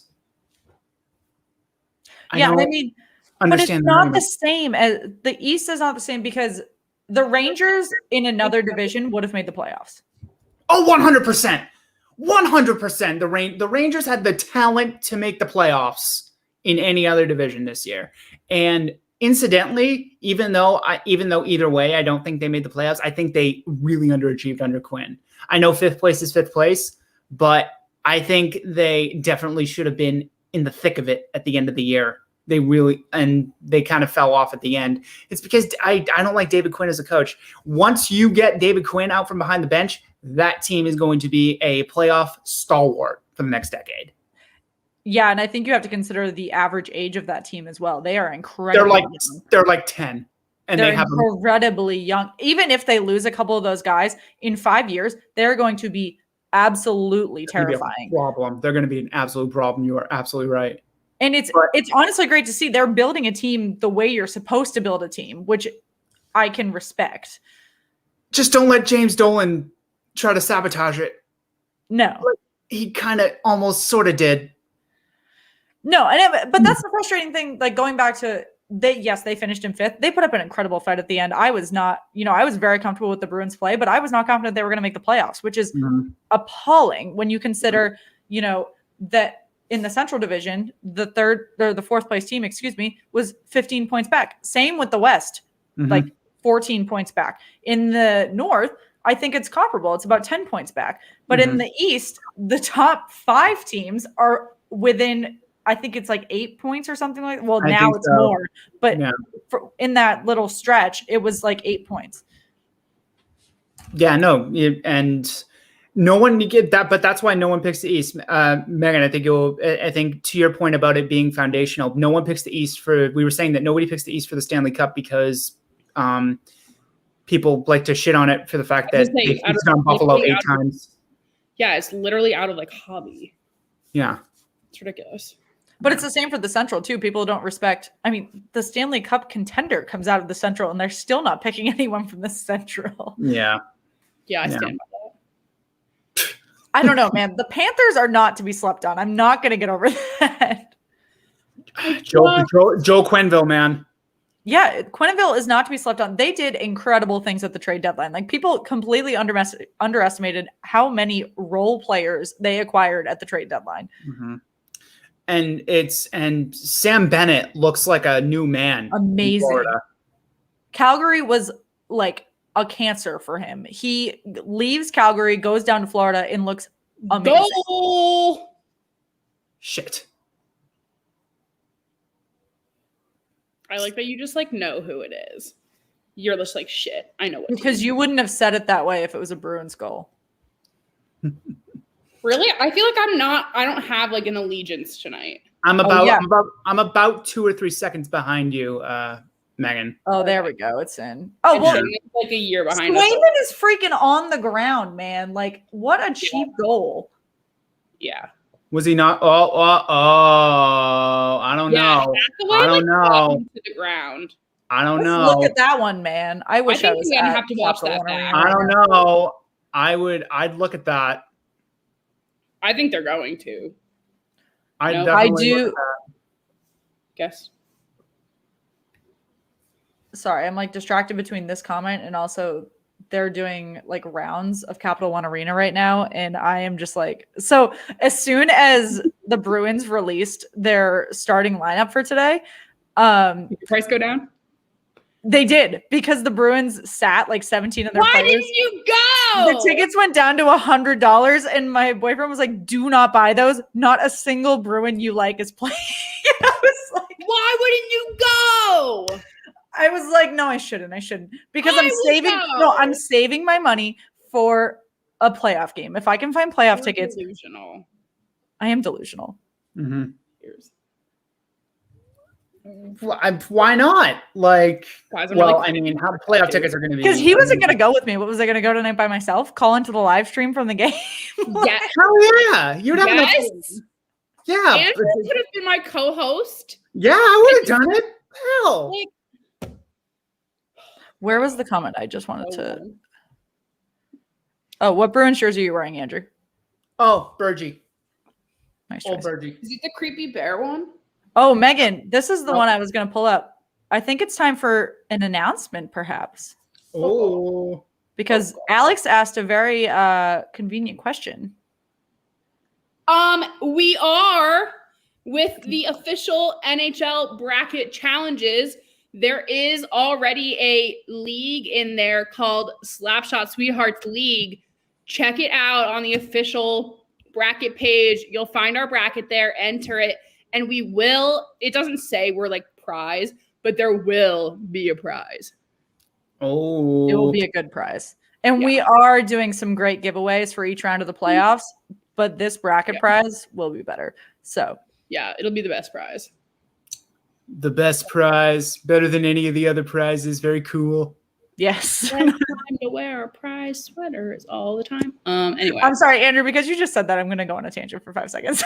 Okay. We binged the QAnon HBO documentary the last like. Oh my God! What did you think? What did you think? Why are we talking about this? This is worse than like me throwing my Venmo every 5 seconds. Like it was okay. It was a well-made documentary, but it was such bullshit. I'm like so annoyed about it. Guys, you should watch the Formula One docu-series on Netflix. I'm officially a Formula One racing fan. What? Wait, Megan watched The Circle this week. So Megan's. I did watch The Circle this week. I finished 2 seasons in 3 days. Awesome. Very productive. I'm not even ashamed of the way I watch TV. I don't even care. Mm-hmm. I watch it all day during work. Why not if nothing's happening? This is why they pay me the mediocre bucks. Listen, this is why they pay me the bucks. Like just bucks in general. Mm-hmm. Wait, little boomer, who is Tampa getting back for the playoffs? Kucherov and Stamkos. Kucherov is on deck. I knew Kucherov was out. I didn't know Stamkos was out. Yep. Because Alex, DM us because the salary cap is an option. Well, I know in the playoffs they don't have one, but I think the whole thing that they've been doing with Kucherov has just been blatant, just disrespect. All right, everyone in the comments, hit us with your Stanley Cup pick. Mhm. Let's debate. Whoa. Yeah, let's debate. Let's get some hot takes over here. Hot Take Central. Hit us in the comments with your favorite Stanley Cup pick. Damn it. I messed up my laces. Come on, guys. Oh, wow. Somebody just commented to me with a deep cut. Wait. I'm really impressed how this team of Zach Hamels is playing. Holy shit. That's funny. But this is what I was talking about. Mr. Taco Reviews. Mhm. Drive to Survive Formula One series on Netflix is what I'm watching. And it's so good. Like, my dad and I want to go to the Singapore Grand Prix next year. Not even kidding. Singapore is not on my travel list. I won't lie to you. Singapore is a beautiful city. I would love to go. Really? Yeah. Thank you. You can stay. Vegas is a contender. Carolina too. Okay, all right. You know what? No, I say Vegas is a contender. You can stay, Megan. Everyone can can one stay. contender from a division. Only one team comes out, and you said the Avs. Don't even try to make up for it. Officer Gaming, you're new. Have you subscribed yet? Oh, Yes. Allie, wait, Allie Dolce. Hello, it's my Gigi Little. Oh, I thought you said Ali Velshi, like the MSNBC guy. Carolina's a good pick too. Actually, I should have thought of that off the top of my head. Wow. Carolina is legit. Who's her big? Aaron. Aaron has 3 littles. You should know. You know my lineage. That's fun. I'm a Kennedy for whoever. Hi, Allie. Allie. Long time no see. Anyway. Ooh. Oh, that would be quite the series. Can you imagine if Bruins Megan and I had to Vegas? do Holy shit! Talk about battle of the goaltenders. if Megan and I had to do a Bruins Penguin series and then a Bruins Vegas series? Y'all would. This pod would implode. I would need a break. Talk about hitting the YouTube algorithm, man. There you go. Tyler just literally being on here all day yelling at each other. Get you guys picked up by ESPN. Honestly, do it. I used to work for their parent company. Yeah, I have no idea who you are. You must be in the Jeff group chat. joined the league, the bracket league. Yay! Oh, prepared to send goodies? Bruh, bring it on. That's good because I haven't even made my bracket yet, so good for you. Well, the bracket isn't published yet because the rankings aren't decided. Oh, so they... Well, you can enter leagues, but you can't. You have to sign up, and you can enter leagues through the official NHL site, but you can't do your bracket yet because they're not final. We will set up instructions. Don't worry. Yes, I will put a detailed infographic on all of our social channels. Yes, Megan has been making very fun Instagram stories, so you should check those out if you don't follow us on Instagram. I have fun with Instagram. This is what my degree is in. I don't know why I don't use it. And anyway, you have a degree in Instagram? Period. No, she has a degree in communications. My degree is in literally Instagram.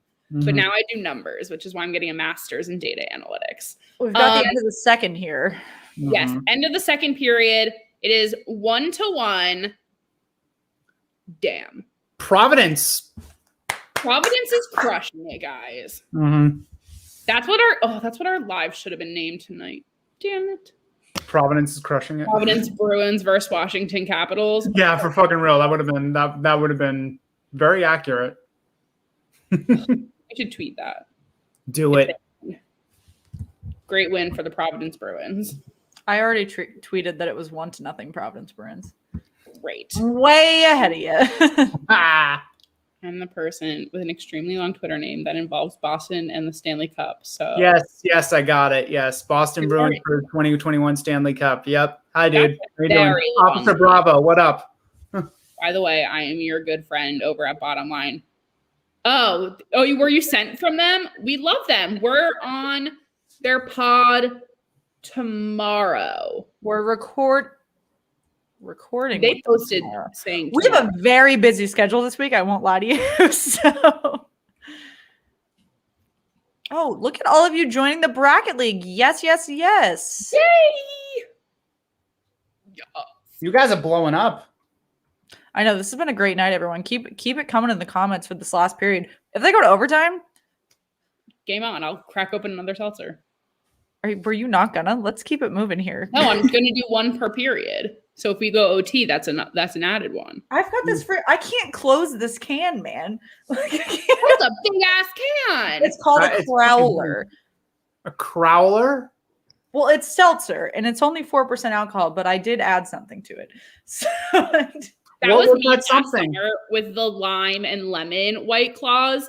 I would put them together in a cup and then add tequila and call it a margarita. Yes, I did add tequila to this. But that normally ended with me on the floor. But I poured, so I didn't want to bring the whole bottle in here, so I added some to a cup, but I definitely poured out too much, so that's definitely going to have to go down the sink. I'm so sorry. Guys, can I just say, I can't wait for this, like, Pandemi Lovato to be over so that, like, we can do, like, watch parties at bars and, like, meet all of you. Y'all in your comments are so fun. Pandemi Lovato. You know what's a really fun fact? Actually, Megan and I haven't seen each other in person since we started the podcast. We have not seen each other in person since February of 2020. That's true. And we kicked off, so we started. We went gambling at MGM and then went to Top Golf and got like really drunk. How drunk is really drunk? Not really that drunk. Oh, okay. Well, the night before. The night before was sloppy. There you go. But then we had to go to brunch. No, but we started planning this podcast in November of 2020 and then kicked it off on I was living in California of January 2020. And so it's been 5 months and we still haven't seen each other. So we haven't done an episode in person yet. No. But we will definitely start doing like bar watch parties and stuff. Oh no, that'd be mad. Andrew, where the fuck do you live? Lowell. No way. Where the fuck is that? About 10 minutes from the New Hampshire border. In like Massachusetts. Lowell has a big college hockey team. Yes. I don't know. I'm not from there. I live in Lowell. I actually lived on Cape Cod until December. Yeah. I also live on a beach island. Mm-hmm. But I will be moving soon. I'm gonna go down to Auburn, Alabama, but not Birmingham, Alabama. Burning Man, Alabama.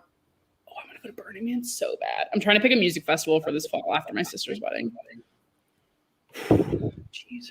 The one I was supposed to go to, I got a refund because Shannon. Wait, why can't I hear myself? I didn't change anything. I thought you said that you got the refund because of Shannon. No, no, but I can hear myself, which is bothering me. No, I got a refund because I was going because My Chemical Romance was the headliner, but they postponed their tour to 2022. So you could get a refund if you wanted, which I am going to do because I'm supposed to have My Chem box seats at the Prudential Center when they actually go on tour. Oh yeah, I want to get Hella Mega Tour tickets now that they rescheduled. I have that, but I don't want to buy it until I'm convinced it's happening. Uh-oh. That's it. It's at MetLife. Oh, not in my life. At Citi Field. It's at the Mets Stadium. Oh, I hate the Mets, but I can. It's fine. You'll just come spend the weekend in New York with me. When is it? This summer? I don't know. August? Yeah, so the Nationals Stadium one was at the end of August, but I didn't want to buy it until I was positive it was happening. It is. We've already confirmed. Fantastic. Anyway, guys, if anyone's going to Hella Mega, let's have a tailgate. That's where you get sloppy. Very, very old. Friday. I literally took the day off of work. That's where you get sloppy. You get the tailgating in Citi Field. Oh yes, Megan and I have been to. Actually, I don't know if you've been with me. There are a couple like punk rock and pop rock cover bands in DC that we go get really. No, but I pop punk so hard, it's really bad. My friend pop punk so hard. every time. We like music festival. We pop punk. We go to, I don't know if anyone's ever heard of emo night. Shan, just wait. Wow. I need more concealer. I'm getting y'all mad. are making me feel 16 about all this, about all like, you know, the pop punk stuff. Pop Punk Powerhouse old on are you? Spotify is my playlist. Guess my age. Go in the This is my- private chat. Oh, okay. No, guess my age. I'll tell you the age in private chat, but guess it. Okay, I know you're still in school, Yeah. so I'm assuming it's Oh, undergrad. like undergrad? Well, he's said he wouldn't go back, so that's like an indication of he's still in undergrad. Wow, I was way off. I'm gonna say you're 21. You're my favorite. Really? I was gonna say lower than that, but like in the middle of what Megan was gonna say in that. Yeah. Well, I was just thinking like undergrad ages because I was Yeah. what 22? No, this is my third attempt at college. Oh, that's fun. Yeah. 3 different majors each time.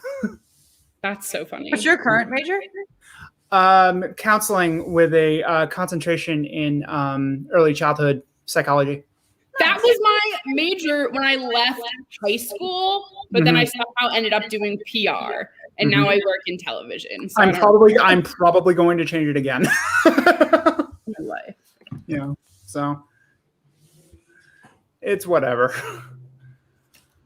But Oh, happy early birthday, Jeff. Yeah, Jeff. Wait, I thought you just turned a different age. Or no, you just got a promotion, right? It's been a Am I busy wrong? month. No, I feel like No, Jeff he did just say he got a promotion. Yeah.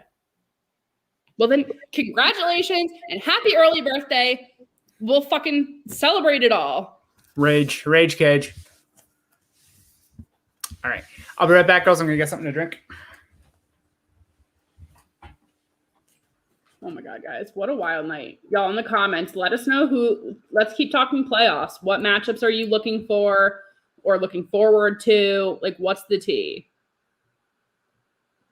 Meg, I'm going to throw out playoff matchups and you tell me right off the top of your head who's winning them. Great. Hurricanes, Predators. Canes. Avalanche, Wild. Wild. Golden Knights, Blues. Vegas. This is going to end up being my bracket. It's fine. Oilers. Ooh, who is going to end up with the 3rd seed, though? Oilers, Canadians. Oilers. Jets, Maple Leafs. Leafs. Bruins, Capitals. Capitals. You dirty, dirty bitch. I'm not even asking. Like hurt me to say it, but I was like, ugh. I think I'm running out of. I think that was the last one. I think the Penguins one's the last one. Is it? Yeah, there's only 8. Well, then Penguins. Okay. I'm not going to ask you the Panthers one either because I know you're not going to pick the Panthers. Yeah, same. Okay, ready? Pens, Islanders. Pens. Yeah. Caps, Boston. Boston. Toronto, Habs. Oh, Habs. Oilers, Jets. Oilers. Carolina, Preds. Carolina. Panthers, Lightning. Panthers. Vegas, Blues. Vegas. Avs, Wild. Wild. I'm here for it. I think it's a good, these brackets are going to be fun, people. If you, Oh, I like that people are playing along. Wait. yeah. All right. So we'll fun. do it. Ready? We'll say one and you'll get like 10 seconds to respond. Yeah, like 10, 15 seconds. Okay, ready? Penguins, Islanders. Andrew, they started playing along, so we're putting out scenarios and they have to tell us. Okay, what's up? We're putting out playoff scenarios and they have to tell us which team is going to win. Okay. Isles, Pens, Isles. Right now we're doing Penguins, Islanders. Pens in 5. Damn, I was thinking a little longer. I was thinking 6. Okay, kind of a mixed bag there. Not mad at it. Mhm. Capitals, Bruins. Bruins in 7. See, I said Caps. But that's what I would rather do, you know? Mhm. I would feel more nervous going into a series against the Bruins because I know what we can do with the Caps. And I know what we could do with the Caps too. And no one is going to get out of that series unscathed regardless. Yeah. Caps, Bruin. Wait. Oh. Bruins, Caps. Ouchie, Shan. Ouchie. Okay. So kind of a mixed bag all the way through the East, not going to lie. Mm-hmm. Let's do the North, guys. Let's assume that everything's going to stay as is. So let's do Maple Leafs versus the Canadians. Maple Leafs in 3. Honestly, not wrong. I Also, it's in 4. I know.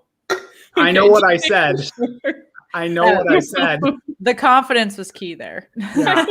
I know what I said. Let me make sure we're all on the same page here. Leafs. Just take me to the side. Oh, you know it's best to start, right? Like, are we okay? Do we need to talk about college here? Okay, next one, Oilers, Jets. Yo, there's some strong Leafs opinions here. I love it. Oilers so in many 6, but I think out of all of the series, I think Hellebuyck has the best chance at stealing one. Mm-hmm.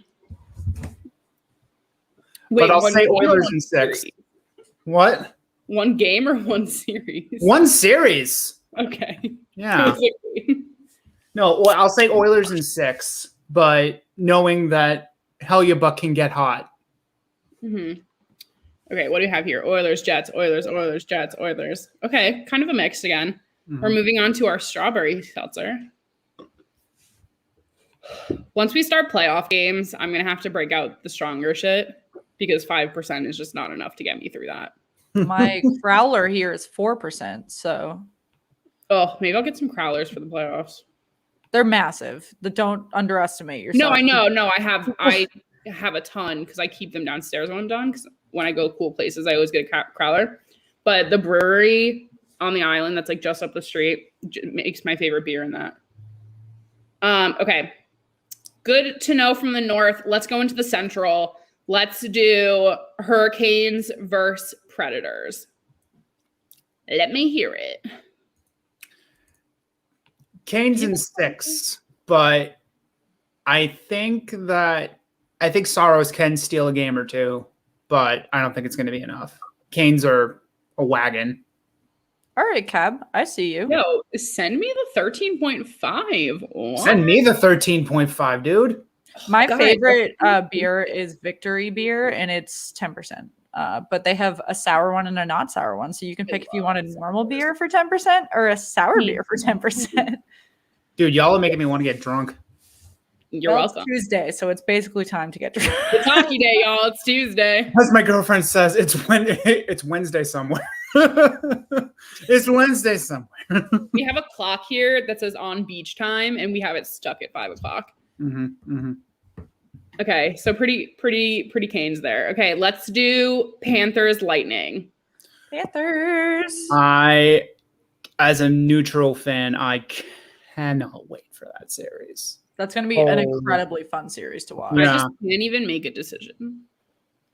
If I don't honestly, know if either. there That's are a a lot of that's a pick'em. That's a pick'em right there. if there are a lot of other YouTube channels covering the East, we might throw in some Florida games there Mm-hmm. because that's just going to be amazing to watch. We'll throw Yeah. in some random games. Y'all, if you want us to cover a certain game, just like harass us on Twitter. Tweet at us, comment at us. Because we genuinely want to put on the games you want to see. So Yeah. hit us up. No, that's We'll going to know be who's great regardless. We'll know not what's happening all. on our team. Not only is that going to be entertaining in terms of skill level, the end of that series, they started to get into some of the bad blood. I Wait. think it was like the second or third to Hold last on. game of the season. There was a brawl. Who's in the you're in the Philippines? That is where That's like the the QAnon series comes from. uh-oh. Not relevant. Wow, amazing. Hey JB, welcome to the stream tonight. I haven't seen you all day. What the heck? Yeah, JB, what's up, bud? Okay, Lightning Panthers, ladies. You're right. I would be both of them. You're right, JB.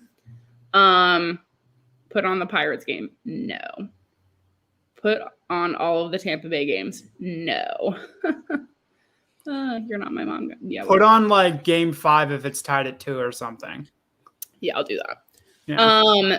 Okay, let's do the West before this game comes back because let's do Vegas versus the Blues, which granted this isn't guaranteed, but this is where it's at right now. Vegas in 4. I'm here for that. I think it's gonna be 5. Vegas in 4 because I'm mostly sorry, Andrew, do you not remember 2019? Vegas in 5. Vegas in 4. Jordan Binnington's a penis. Like Vegas in 4. No, you know who's a penis? Pierre McGuire. Stop. I knew that was coming. No, Pierre McGuire is a busted condom is what Pierre McGuire is. Oh my God. I hate everyone. Said once. Vegas. Okay, everyone agrees on Vegas. I'm going to get this last one out here before we talk phallic humans. Let's do the Avs versus the Wild. Give it to me, guys. Avs in 5. I like the Wild, though. I like the Wild have. Shout out to my sister and her fiance. Today is their 4-year first date anniversary. And she really wanted me to know that today. I'm just going to sit here and drink alone. Anyway, but it's not alone if you're on FaceTime. Avs. You are absolutely Wild. not alone. Yeah, tonight. Lil Boomer CBJ. I'm also going Wild. So Crosby is Pierre's wet dream. Mm-hmm. No, that's Adam Fox. Do you remember what he was doing earlier this year? No. There was a Bruins Rangers. Every other word out of Pierre McGuire's mouth that game was Adam Fox, and I swore he came in the second period. Meg, we still need to talk. About what? What do you now? What did I do? Did I hurt you? Did I hurt you? What up, Sway? Who's up in that box? Whatever. I drink alone, yeah, with nobody else. Oh, folks. We'll drink. Papa Bruin is here right on time. What up, Papa? How you doing, buddy? What's going on? Can you hear me all right? It's a little quiet. It's a little quiet. It's probably these shitty headphones. Sorry. Can you hear me now better or not? Or Yes, That's better. Yeah, All right. that's good. Oh, JB, you want to talk about Wilson? I've talked about it so much. You can message me on Twitter and we'll chat. As you can tell, I'm not wearing my Wilson jersey today, so I think that speaks volumes. you have a Wilson jersey? My God, I I'd be do. changing the oil with that. I'm lining my birdcage with It's one of that. their like blue alt jerseys with the white stars. That's really nice. Mm-hmm. Yeah, well, then there's a huge shit stain among the nameplate. It's I wanna get that fine. Is that must be next to your Capitals Dale Hunter jersey? I'm sure. I know you might have to Google that. I'm a little older, but Dale Hunter was another. Dale great- Hunter was Tom Wilson before Tom Wilson was Tom Wilson. Yes. There you go. Yes. Yes, he was. But he walked so Tom Wilson could run. And then he was like their coach for a couple of years, and then he hated it. Oh, Dale Weird. Hunter. That's true. That's true. Yep. That is so true. Yep. Okay. So Shannon, what's going on? Your Marshawn had a pretty good season. Oh, yeah? Yeah. Heart All turning right. season, you say? Yeah. See, I got in a lot of trouble because I was saying to everybody about, McDavid, 100 points in 56 games is insane. Don't get me wrong, but 53. that division's definitely helped him. Thank you. That's what we're saying. Oh, and I get skewered for it. Well, come on. Oh, well, No, you've got we more say people to yell at every you than we day. do. I mean, they play. I mean, I don't think there's a team in there probably defensively that's any kind of stalwart by any stretch of imagination in that division. Mm-hmm. Well, it was No, all Wild West. It was all Wild West pond hockey over there for like half the year. Yeah, I mean, Why do you think Toronto flourished? That's think their you- game. I think if New Jersey was in that division, they'd be the best defensive team in that whole friggin' division. I mean, they're all. I mean, it's I agree with that statement. I That's think a Jenny yikes. would too. She loves the Devils these days. hot garbage, that division. I mean, Mhm. Montreal made the playoffs, and they're how many points behind Toronto? 15. Yeah, so we were like just talking about that it's bullshit that the Rangers can't make the playoffs when they're right in the running with the rest of the Oh East. no. Oh no. What's going on? Uh-oh. Tommy boy, stop it. Oh, what with did he Frederick? do? With Frederick? It didn't get to escalate, but like, let's just stop before it starts. Do you have the NBC Washington feed, Megan? That's what I'm watching. That's what I'm watching. Okay, because I have the Nesson Oh, feed. yeah, that is what I'm watching. watching Yeah, I have the Nesson Nesson feed right now, and there's nothing. There's nothing. Oh, on on NHL TV, yeah. I'm How on far ahead are the we? Washington feed. I also normally have that feed up on like the back end of it, so I'm normally like really ahead, but I didn't do that tonight. Tom Wilson and Trent Frederick should just never go near each other because that would just explode. No, I want that. No, I want that. But I'm No, I confused want that. You why- kidding? I want it. Yeah, right. I feel like it Hello? wouldn't escalate enough to Oh. warrant. Well, Char No, escapes I right think- in there. Yeah, exactly. Charge can like shut it down. But I'm like, I feel like that wasn't enough to need a penalty, or were they like preemptively being like, this is gonna get bad, so we're just gonna put you here ahead of time. Yep, that's oh no. Freddie started it. They're showing the replay. Freddie started it. Oh, I'm way off. I'm seeing Char right now. Okay, I'm way off. Yeah, we're all different. Wow, me So, not being can in the someone riddle me this? Why is Washington playing their top guys? I still don't. Because Get Labby's a fucking We have prick. no idea. Are we allowed to drink on this or no? You tell Oh, me. yes. Oh, okay. All right. Fuck. All right. Guys, communal Cheers. What's up? I don't know what sponsorships and shit. I have no idea. So. Good question. We're sponsored by Pure Hockey and Yeti has some great deals coming up for the Memorial Day weekend and Father's Day. So you Look at want this. to? My neighbor did this for me. Yetis too. Yes, you can get your favorite sports team, and Sick. customizations are free for around Father's Day. We'll post about it. I'm gonna say something, especially with 11% triple IPAs. That when you have to sip them because you'll be comatose, that these keep them cold for hours. It's insane.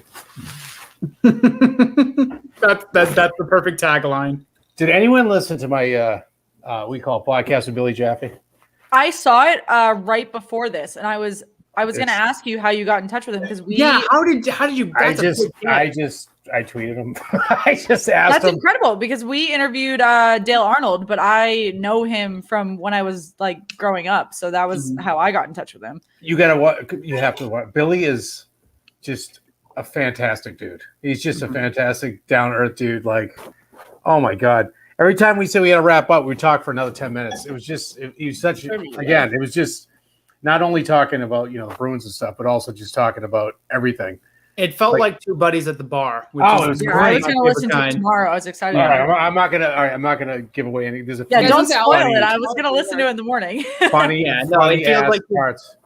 It feels like two buddies talking at a bar. It's really fun. Definitely Check it out. Now, here's the thing, especially like you, Andrew, too. Like you guys, like know your shit. All three of you, like really know. I mean, I know the Bruins and stuff. I know when I was 20 years ago, I knew every player and every team and all this stuff back then. But I don't have enough room in my brain anymore. But he like just saying a few things. He did like course correct me pretty quick, and I knew this was like I was walking into the Lions den because he not that he's mean, but he knows his shit. And I'm like, Right. if I like, yeah, Pasternak kind of has hasn't really done. I said something like he hasn't been on top of his game. He's like, well, Joe, he actually was pretty unbelievable at the beginning of the year. I'm like, oh, you're right, Billy. I just completely bow to you, Bill, because you are the man.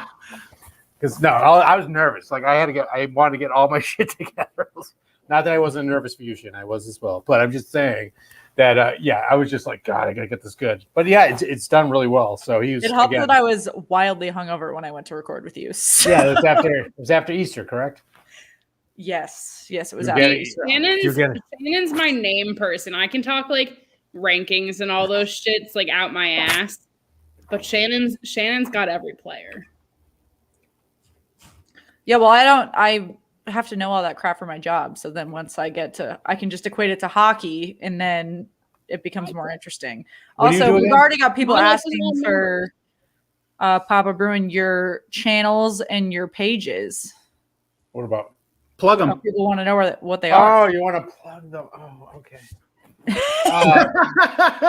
Big Bad Bruins Nation on the Facebook, on the Instagram, on the YouTube, and then it's Big Bad Bruins 88 on the Twitter machine, and also the Big Bad Bruins Banter podcast that we've had Andrew and Shannon on.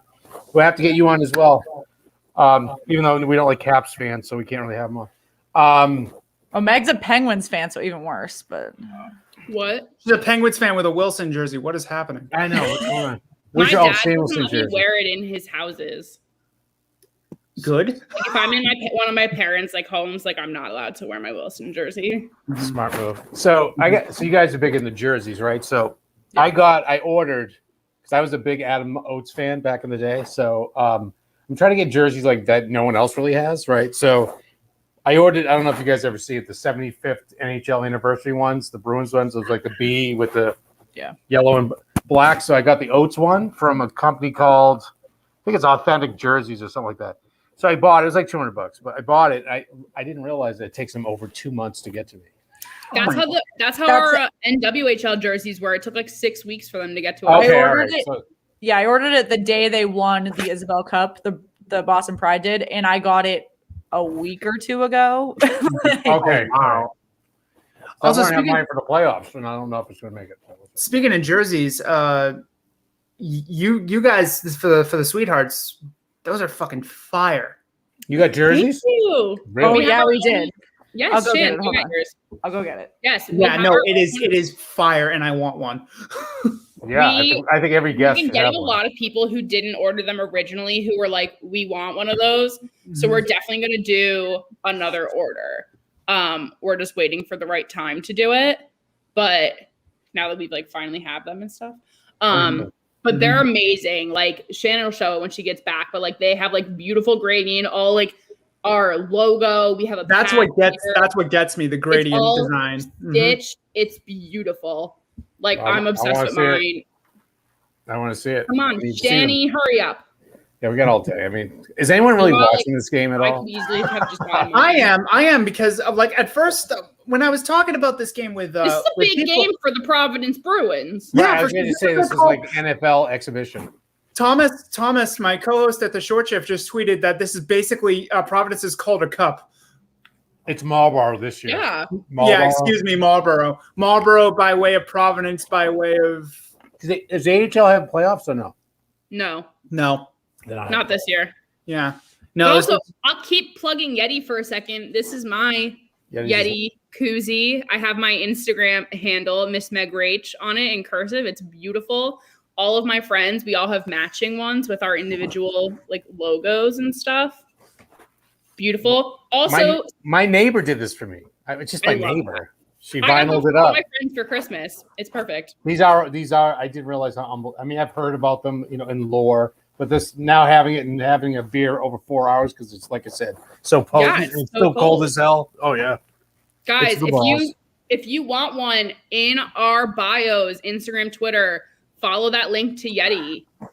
Get on there. We are also sponsored by Pure Hockey. Amazing. We were talking about jerseys. I just got one of my newest jerseys from Pure Hockey. Great deals. Honestly, cheaper than a lot of the sites you go on. Shan! Man, Whoa, look at that! Look at it, It's on it. fire! And then we go. It's got our names and all that on the What? back. Go down. Wow. Hang on, And turn this around is again. all- Turn around again. You Wow. you went off screen there for a second. Wow, those are legit. They are. That is awesome. Oh, I do like the gradient, like you said. Yes. Yeah. Yeah, so this is all like the Total- logo and everything, and he designed the patch himself, and it's all Who's stitched he? in. Who's he? It's called Maplewood Oh. Hockey hmm and Kirkpatrick Designs. He is Ooh. out of Canada. He's a new Maplewood Ooh. Hockey. Kirkpatrick Designs has been around for years, but he just started Maplewood Hockey. And Did you So buy easy them to in work bulk? with. Like, You have to buy them great in bulk, people. or can you go onesies or one off? so you can do one. We got Oh. a bit. So we did. There are three options. You can either do just sublimated, which is just like the gradient and printed. You can do half and half, which is what we did, or you can do all stitched. And he recommended that we did the half and half because it would work better for the design, even though it would get him less money. Right. And they range from like $70 to $90, depending on which one you per jersey. And then Whoa, maybe whoa, like wait. It's only $5. Wait, hold it. It's only $70 to $90 a jersey. yeah. Ours were, I think our jerseys were what, $80 each? That's it. Wow. Yeah, they were $80 each. 85, I think, maybe. Yeah. I think for, I like, upcharged everyone's $5 so I custom, could ship everyone them got to pick their number, their name, everything. But that was like bulk, right? You got multiple ones, right? Yeah, we got It was 11. like the lowest level of bulk, but it's not much more for just All right. one. Can you give me his deets? Do you mind sending me? Yeah, those we'll deets? send yeah, it to you. for sure. I know Yeah, that no, was I highly so recommend. Gen X deets, but whatever. Yeah, I'll put it in the. I'll DM it to you, but I'm also. What gonna you put it in crazy the kids are saying. All right, could you guys tell me, because I think you guys are all, millennial Gen Zers. What's where I put the sheesh? I could not tell you. My What's best this? friend. Like, that's heroin last time I yeah. checked. I mean, So I can explain it. My best friend is actually a TikToker. She's like Okay. just shy of 50,000 followers on TikTok. I'm almost at 10. I'm almost at 10,000. What? Jealous. We have not started our. But that, I got about 9,000 followers. Yeah. It sucks. I want more. I want more. So basically, this thing is supposed to be like a play on some basketball player did it. It's supposed to be like ice in my veins. Oh, it's not. And then like the sheesh or whatever is just supposed to be like when you're like you just say like oh sheesh. Like damn back. Yeah, like that's just what it is, but like obnoxious. I like damn. I'm sorry for anyone who's watching who's offended by that. I just don't get it. I think it's dumb. I don't either. No, I really don't get this because that means most people think that's heroin. That's not. That's what I thought. And I asked my friend, and I was like, "What is this?" You don't want to be associated with like, that. I'm on like sports TikTok. Like my feed is like NFL teams, NHL teams, like all this shit. And I'm like, I don't get it. Y'all are talking about TikTok. I'm still mourning the loss of MySpace. I am Tom. not on TikTok. I'm more of an Instagram person. Shannon, like this is why everyone attacks me about not using my personal Twitter because I'm like not a Twitter human. Like there have literally been like raids certain days on Twitter of like calling me out for not following people. Oh, I don't know. Shannon's really good at following people, so is Andrew or whatever. I was just gonna say hello. See, as long as the pod follows people, that's all that matters. No, hey, I mean everybody likes certain platforms. I mean, I do social media marketing for a living, so I try to be on all of them anyway. But I like TikTok because it's super creative, and I like and I like Twitter. If I had to pick two, it would be Twitter and TikTok, probably my two favorites. I would say. Don't worry, guys. We'll launch a TikTok. I'll get there, Shan. Oh, our new intern is starting on Monday, so that's going to be. We're finally going to get some attention to our Facebook, which I don't have time for. Nice. Yeah, Belly Up Sports, you get an intern. So even though really, yeah. So interesting. I know. I might have to still. I could still. I try like again. I was like between Shannon Yaws and like Billy's. It was like a month. I'm like, I'm gonna do it this week. I'm gonna do it this week. Oh shit, I can't do it this week. All right, Christ, I have nothing to talk about now. Then Taylor Hall got traded. Taylor Hall. Okay, let me just come clean right now with Taylor Hall stuff. I thought I wanted nothing to do with this dude. I heard all the rumors. I heard George LaRocque. I heard Andrew Ferentz. I heard all these guys talking about how they're in Edmonton. The kid's got his shit together, and I think he's bought in like the Patriot way, like the Bruins way. Like that goal last night was like, sheesh. Yeah, there were people in the comments earlier that were concerned that he was not going to be a long-term solution, that he was just chasing rings and all these things. And I think he genuinely, I was saying to Andrew last period, he genuinely is a pure example of needing locker room chemistry, roster chemistry, like leadership. Has natural talent, but you can't produce if you're not in the right situation. And I think that just not being in Buffalo or but he didn't Arizona have or it in Jersey Arizona or either. Edmonton. Yeah. I mean, Edmonton, you had Andrew. I don't know if you heard about the Andrew Ferentz, when he got shipped, when he went up there with Sherrell, after the Bruins, he went up to Edmonton. He was talking about how it was like a country club, like just a frat party all the time with the younger players up there and stuff. And Sounds like my type of vibe. But you had Neil Yakupov there. You had Nugent Hopkins. You had him. You had they're all kids. I mean, really. I mean, we expect. But yeah, they tried to build a team with all kids and thought that was gonna do it. And then when they brought Andrew Ferentz was like, "What the fuck is this?" Yeah, well, this is a love mess. Andrew Ferentz. I try to get him on my podcast because I was like, people would just lose their mind. I think I DM'd him also. I love Andrew Ferentz. He's one of my favorite all-time Bruins. Down to earth, Captain Planet forever. I love that man. Oh, it's Captain. That's right, Captain Planet. Yeah. I love. I looked the for Johnny Boychuk's DM earlier too, but he hasn't turned off because he hasn't officially retired yet. Yeah, I know. Again, this is over 10 years ago, and you guys are still very young. But the flash mob he did in the North End. Do you remember that? Yes. The big flash mob. Yeah. I don't remember that. You could YouTube it, Google it. Okay. Yeah, it was pretty sweet. It's pretty cool. He embraced the whole everything about the cup. I remember that old. It wasn't a star jacket. It was a chalk line jacket. That's because I had one, Cleveland Browns one, when I was younger. The one that they had on the cup and stuff they were passing around. I mean, that was just such fun stuff. That was all him. That was him with the in 13. That was him with the military coat.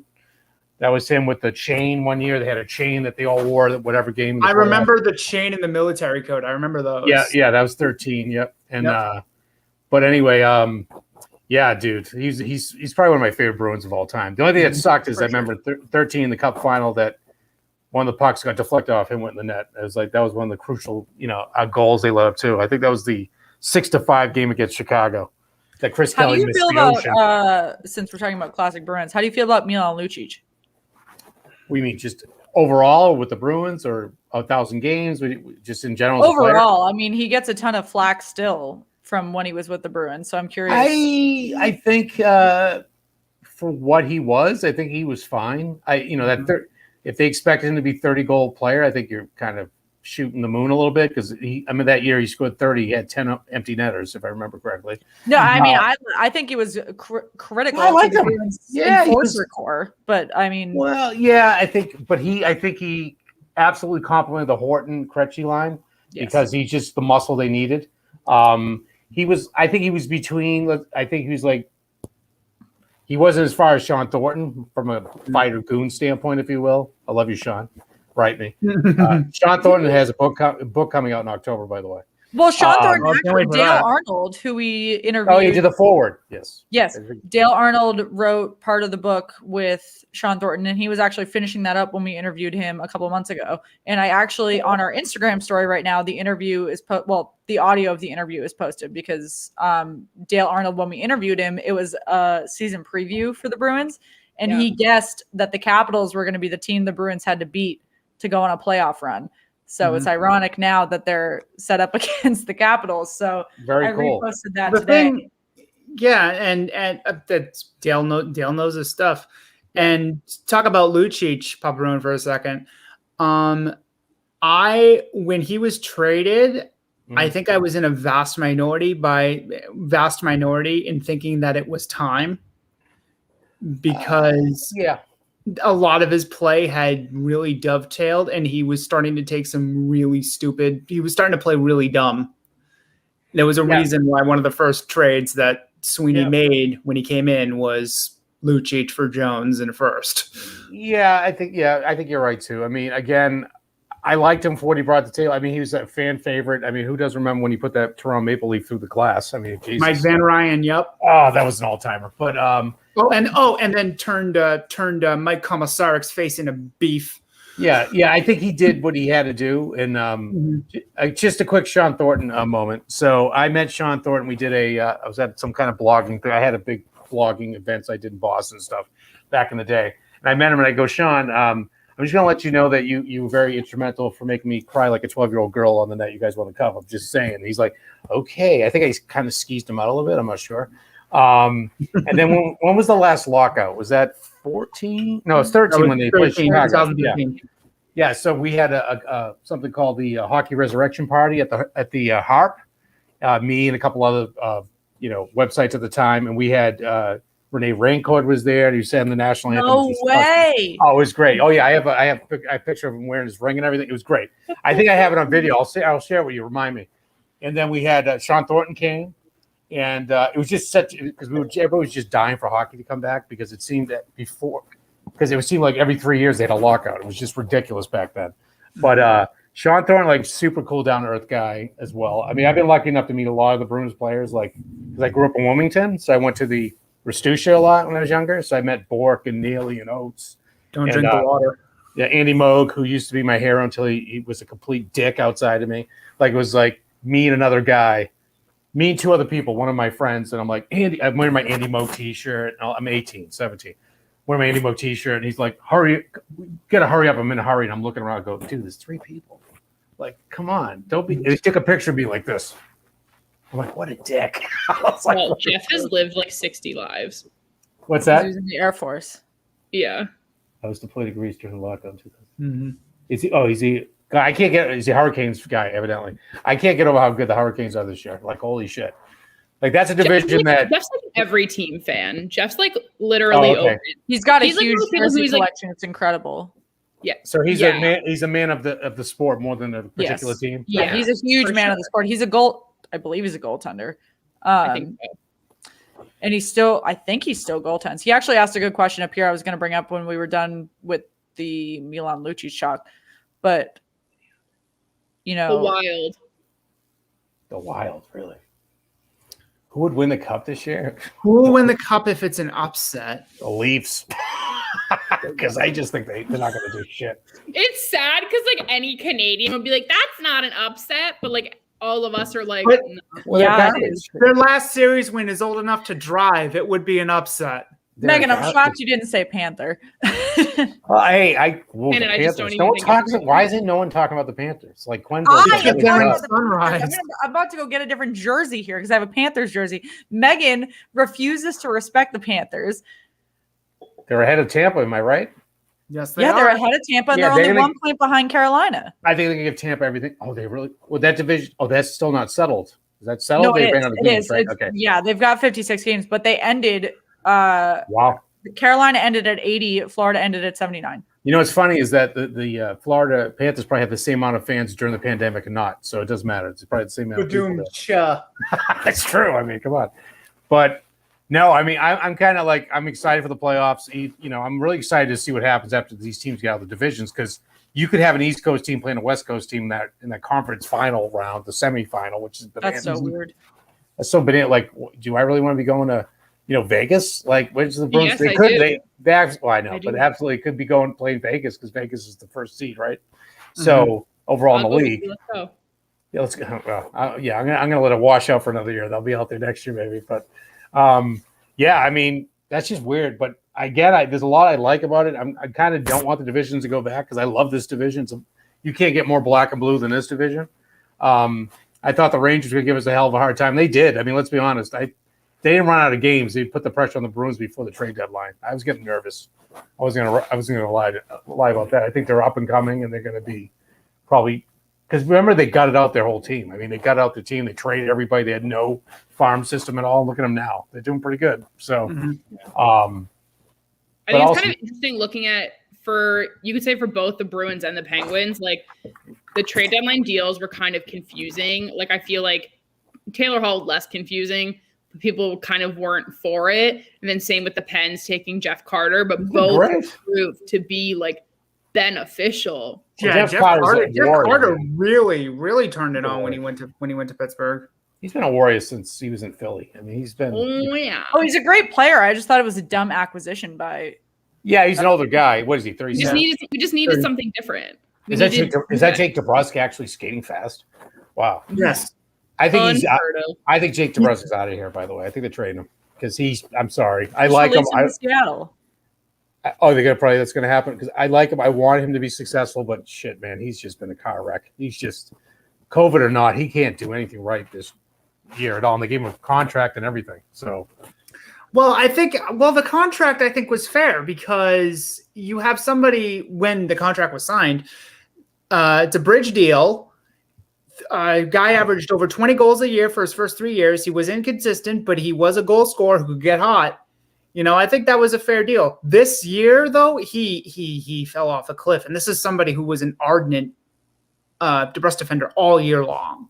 But go ahead. Sorry, we gotta talk about Jeffrey's comment here. That's why I pulled it up. That Yeah. jersey is incredible. He- I was But recording he it bought with in him and I was South staring at it the entire He time bought it in South Korea. Explain that to me. He bought it in South Korea. Yeah. when he was on tour. Is it a legit jersey? Is Bobby It's- Orr's name Yeah, spelled yeah, differently? it's a legit jersey. He's got none of his jerseys are fake. I don't think. South Korea. Yeah. Wow, that's weird. His jersey, thought- I have a picture of it somewhere. Yeah, I'd love to see it sometime. Please is share it. hockey huge in South Wait, Korea? Jeff, I know. resend it I to know. me. Like Bobby Orr must have a home there. I don't know. If all leaves, Boston's back in the same boat they were. I mean, my jersey collection is, I had an Eric Lindros jersey. It was kind of not a real jersey, but when he was at Philly, because I loved him. I loved the Legion of Doom. I had an Orlando Solar Bears. I had Hell yeah. one of my favorite I have a jerseys now. is- Toledo hat. I just want to get. So where's the book I just read? You guys got to, if you're into jerseys and shit, you really need to read it. I think I might share this with you guys. You got to read this book, The Fabric of the Game. I don't sponsor this book at all. I have nothing to do with these people. But Oh, that's interesting. No, This I is a love real it. good- this is a real I'm good into history. that. I'm into that. This is a real good history of like all the teams. Like they talk about the Atlanta Flames, I'm Quebec. writing it down. Yeah, Actually. check it out. It's really cool because then it has. All right, everybody, let's follow along. Okay, beep. This when I was a kid, we used to beep and we used to turn the pages. There's your New Jersey Devils, the old green one, right? The green one that they came out The with. Christmas jerseys. So they have all the like even the old like the Montreal Maroons. It's pretty cool. It's a really good book. So it's Chris Creamer and Todd Radom. It just came out. Lanny McDonald from the Flames to the board. It's really cool. If you're in, I'm really into like logos and jerseys and all Oh, that. it So I says really it's like it. currently unavailable on Amazon. What? Yeah. Well, Shannon, where are you down? Washington or something? Yeah. Are you down DC? All right. I was like, well, I mean, I could ship it to you if you want. I mean, let me know. I've used it already, so or Andrew, whoever, and we can just pass it around. It's all good. I would love to take a gander at that book for Sure, man. All right, we can arrange that. Then we can Sisterhood of the Traveling Book these days. We'll go right down the East Coast. Well, I just had I read Matthew McConaughey's book, and I just had my whole neighborhood read it, so that just went around. So that's what happens. we just interviewed. Everyone it's on my signs the computer app. Caleb Dahlgren from the Humboldt Broncos was on You our were supposed to show. send that to me. He was on our show a week or two I saw ago. I saw his interview with I think Barstool. Yeah, Yeah, so he Chicklets, right? did an interview with us a week or two ago. Oh shit! Okay. And it was incredible. He's amazing. His book is absolutely incredible. I highly recommend it. It was. Yeah. I read it in like 3 days. It was so good. Well, I saw the interview with Spit and Chicklets, and they're talking about. I think it's the same guy. He's talking about his parents are telling him where he was. He's like, "No, what are you talking about?" Yes, it's the same guy. He just released a book. So that's there it is. That's the jersey. Or jersey. I mean, is it CCM? Is it? Yeah, it looks like CCM. What's above? Can you open up and see what's above or? Yeah, it's CCM. CCM. Yeah, that's CCM. Yeah. Yep. Make sure it's not CMC. Rebook. All right. Do you guys know Wait, what? so right now, pause. We're in the game right now.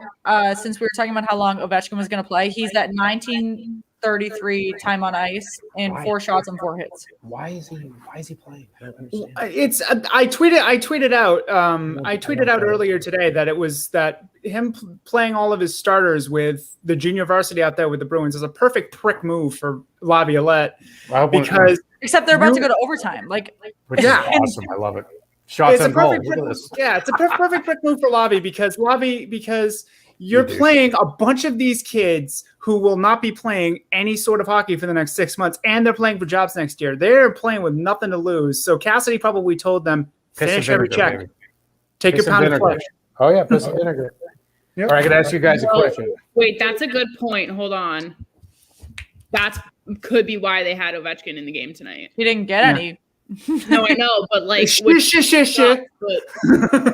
that. Oh, let me just get my let me just pad my stats. Well, Yeah. I mean, but Marshall could have got his 30th tonight. There's no way They didn't have Laviolette him. said we're going to put you in to pad stats versus Yeah, I know. preparing you for Stay the playoffs. Yeah, That's stay healthy. Yeah. Yeah. If not, he should be fired. If that was what he did, he should be fired because he's a tool.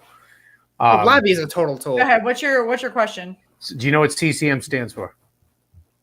No. Yes. All right, Giza, the floor is yours. Canada, Close-ish. Canadian. cycle and motor.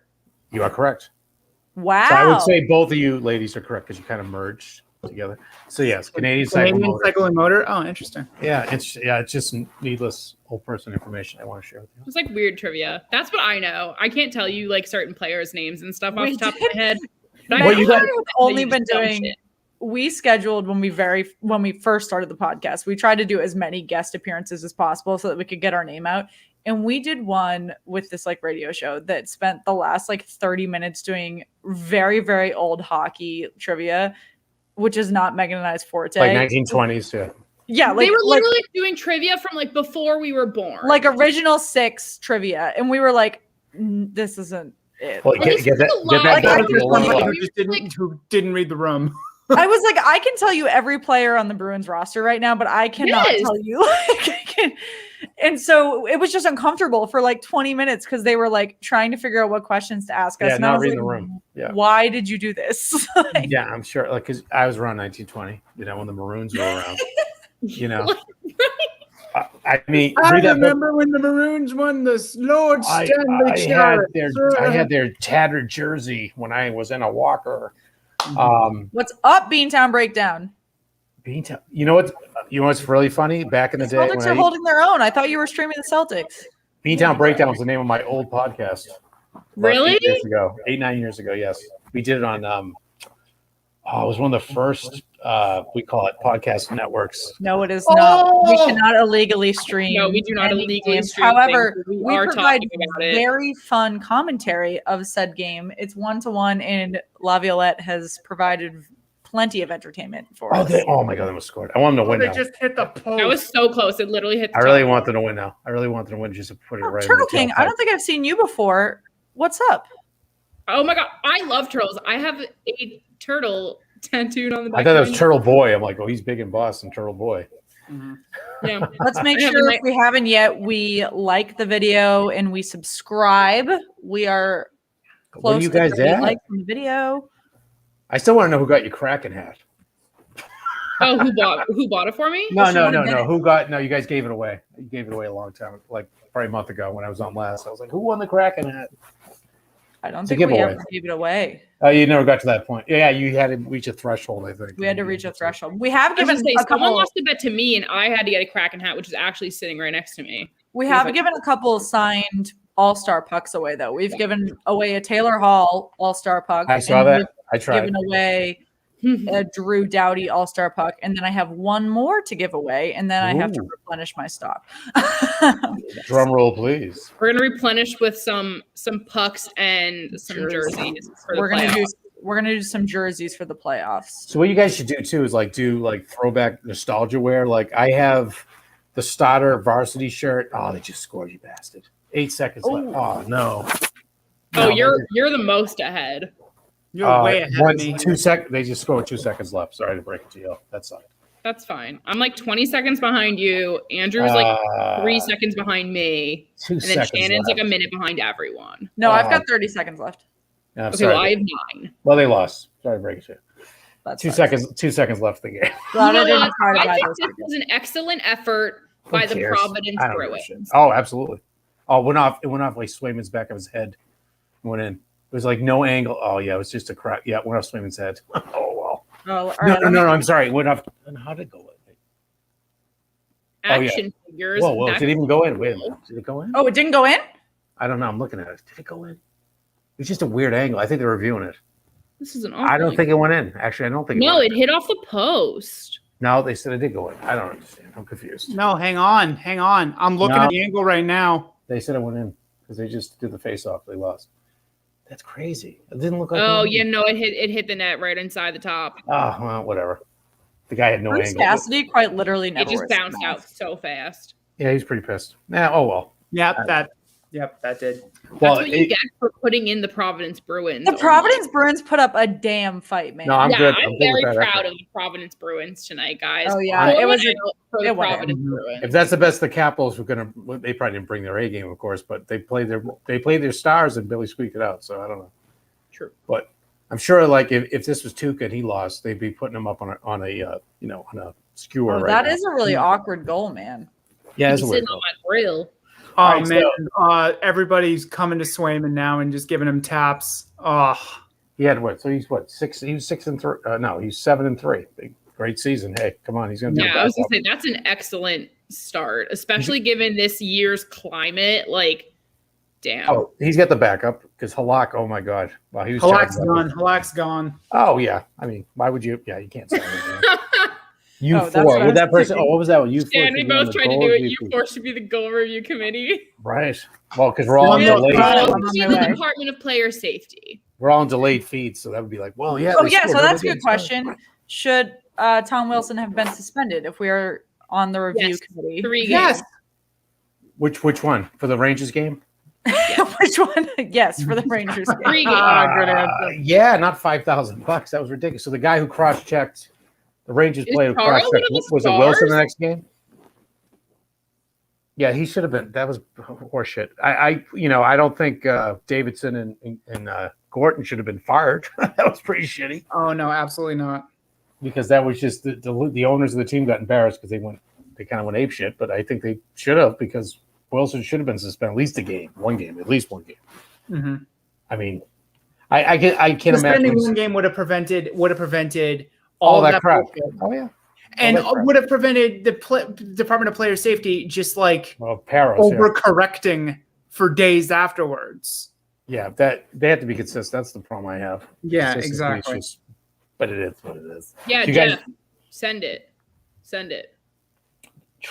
Wow, that's a good jersey. I'll show it. How Send many it to me, jerseys Jeff. does he have? So many. Like, can So you, many. dude? All right, Jeffrey, please tell us how many jerseys you have. I'm going to say what, over 100? No, I think he's probably got like 20 on his wall. Yeah. Yes, John. Yes, they Off did. the wall, yes, they did. Yeah, John, they did. Off the wall, like Michael Jackson, yes, they did. I'm going to be doing the old. About 200. What, dude? How big's your It's house? like Alex does not have 200, but he has crap. How big's your house, bro? How many walk-in closets do you have that are just? I'm literally, that's like one of my, as I'm looking for a new apartment in New York, I'm like, I need a wall big enough that I can hang my jerseys. Like my goal is to have like 2 like full-size hockey sticks and have all my jerseys hang from them, like stacked kind of. Okay, all right. I was like, So I need to. you're not going to find huge apartments. Hang, and then once they get to like the bottom, like Yeah, below when I the move to suburban Virginia, I won't have this issue. I'm moving into Manhattan. Yeah, I have 3 warehouses on my property in suburban Virginia. I'm moving back into New York City. In the city. out of People are leaving the city. You're going to it. Good. Maybe you get a I'm good going deal. out of We're going. New York is going back. All right. So, how do we feel after watching this game about our chances Saturday? This means For nothing about For Saturday. the Boston Bruins. This means or the absolutely nothing about Bruins? Saturday. Nothing. Nothing. This has nothing to do with Saturday. I think that was just a byproduct of a bunch of kids with nothing to lose playing their asses off. No, I think overall, though, I want to just debunk this big. A lot of people are still scared of the Capitals. The reason why you were scared of the Capitals because Brandon Holtby owned our asses. He is now gone, and those 2 goalies are, they're decent, but they don't scare me. They don't put the fear of God in me. They don't own us. So what they were. This game doesn't count. I'm not even going to count this as a season series because they were 4-1-2 against them with their full squads. Yeah.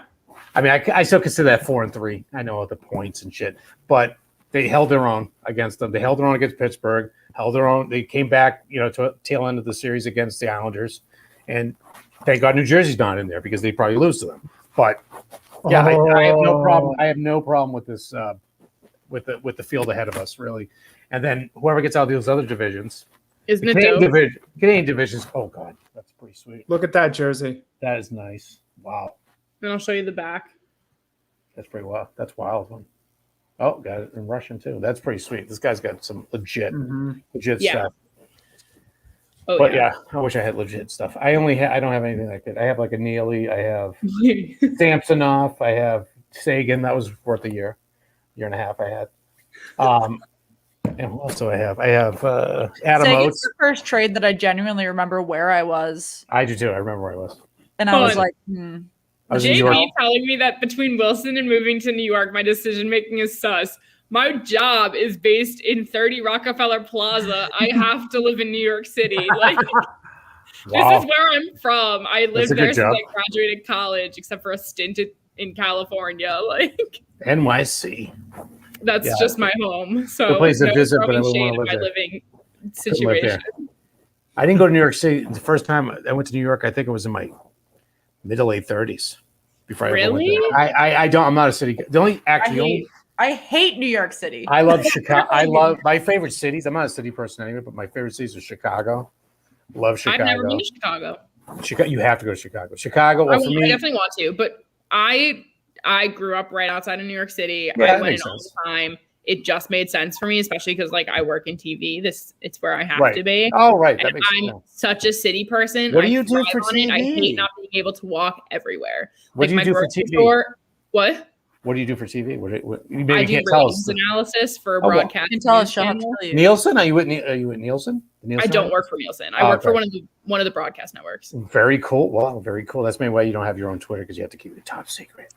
Yeah, because my Twitter is full of college football and news.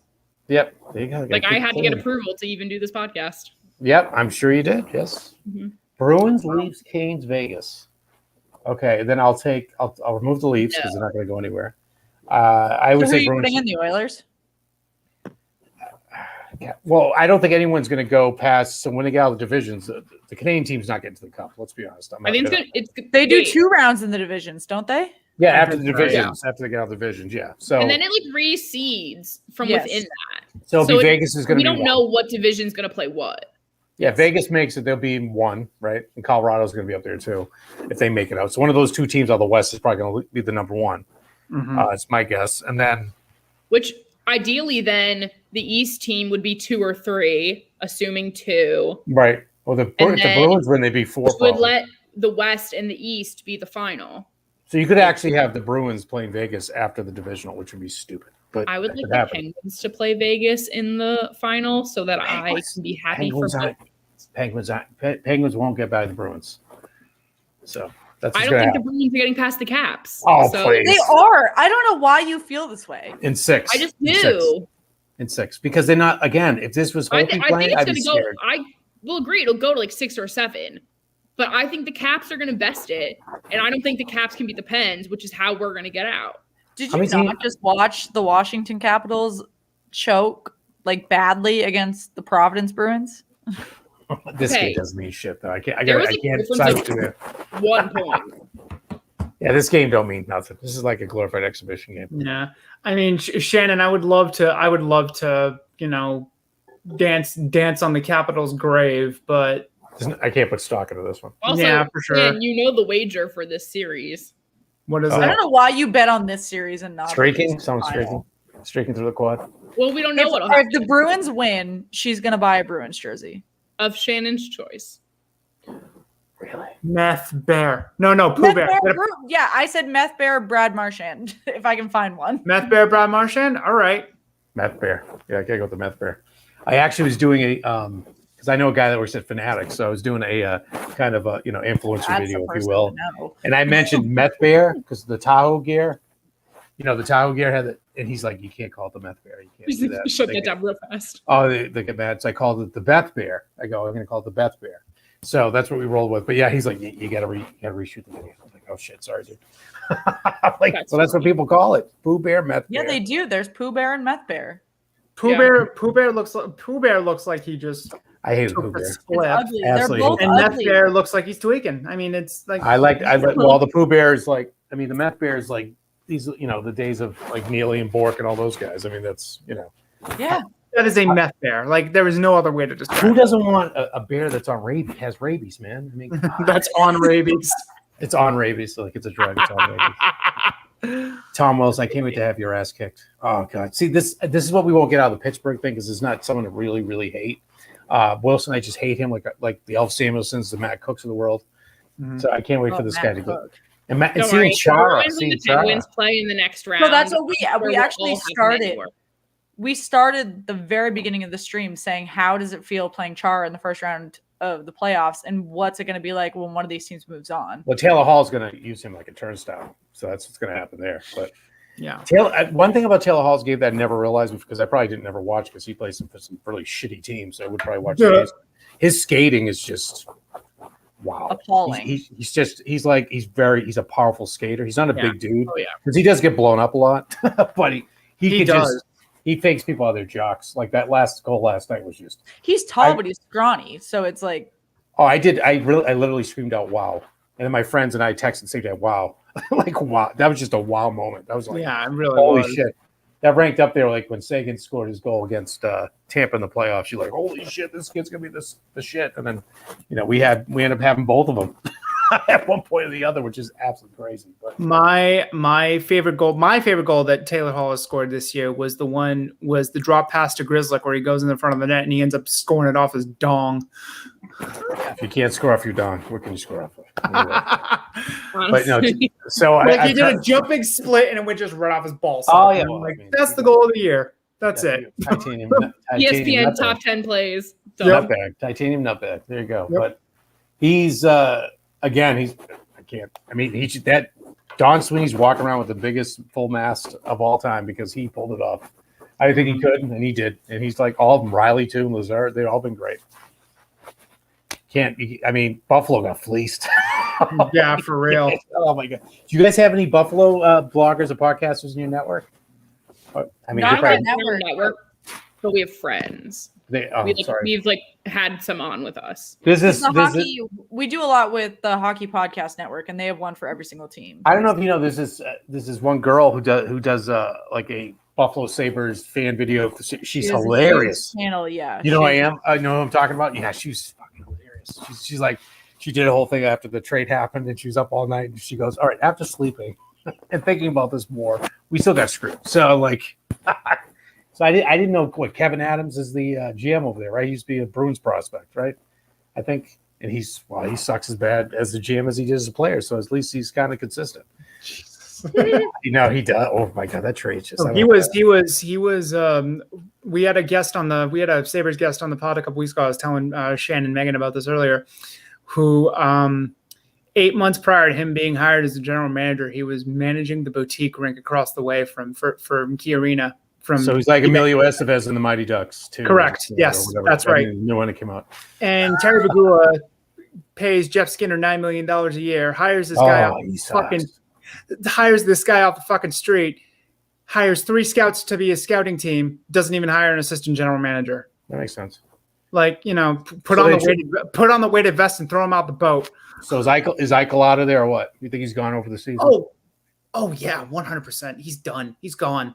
Reinhart, and Ristolainen. Out of those 3, 2 of them are gone. Really? Yeah, I think so. Yeah, I mean, I don't want him here in Boston. I don't think we need him. I don't hear the ice. Did you guys hear the asking price for Eichel for Boston? No. To get him? Eichel. They want we do not have the pieces to get Eichel. No, I don't want. Why we would have the pieces to maybe get Reinhart. I mean, I don't understand why you give up Michael, but that makes no sense. I would never. There's absolutely no reason for us to give up a defenseman for an offensive player. Makes no sense. He's our stud defenseman, right?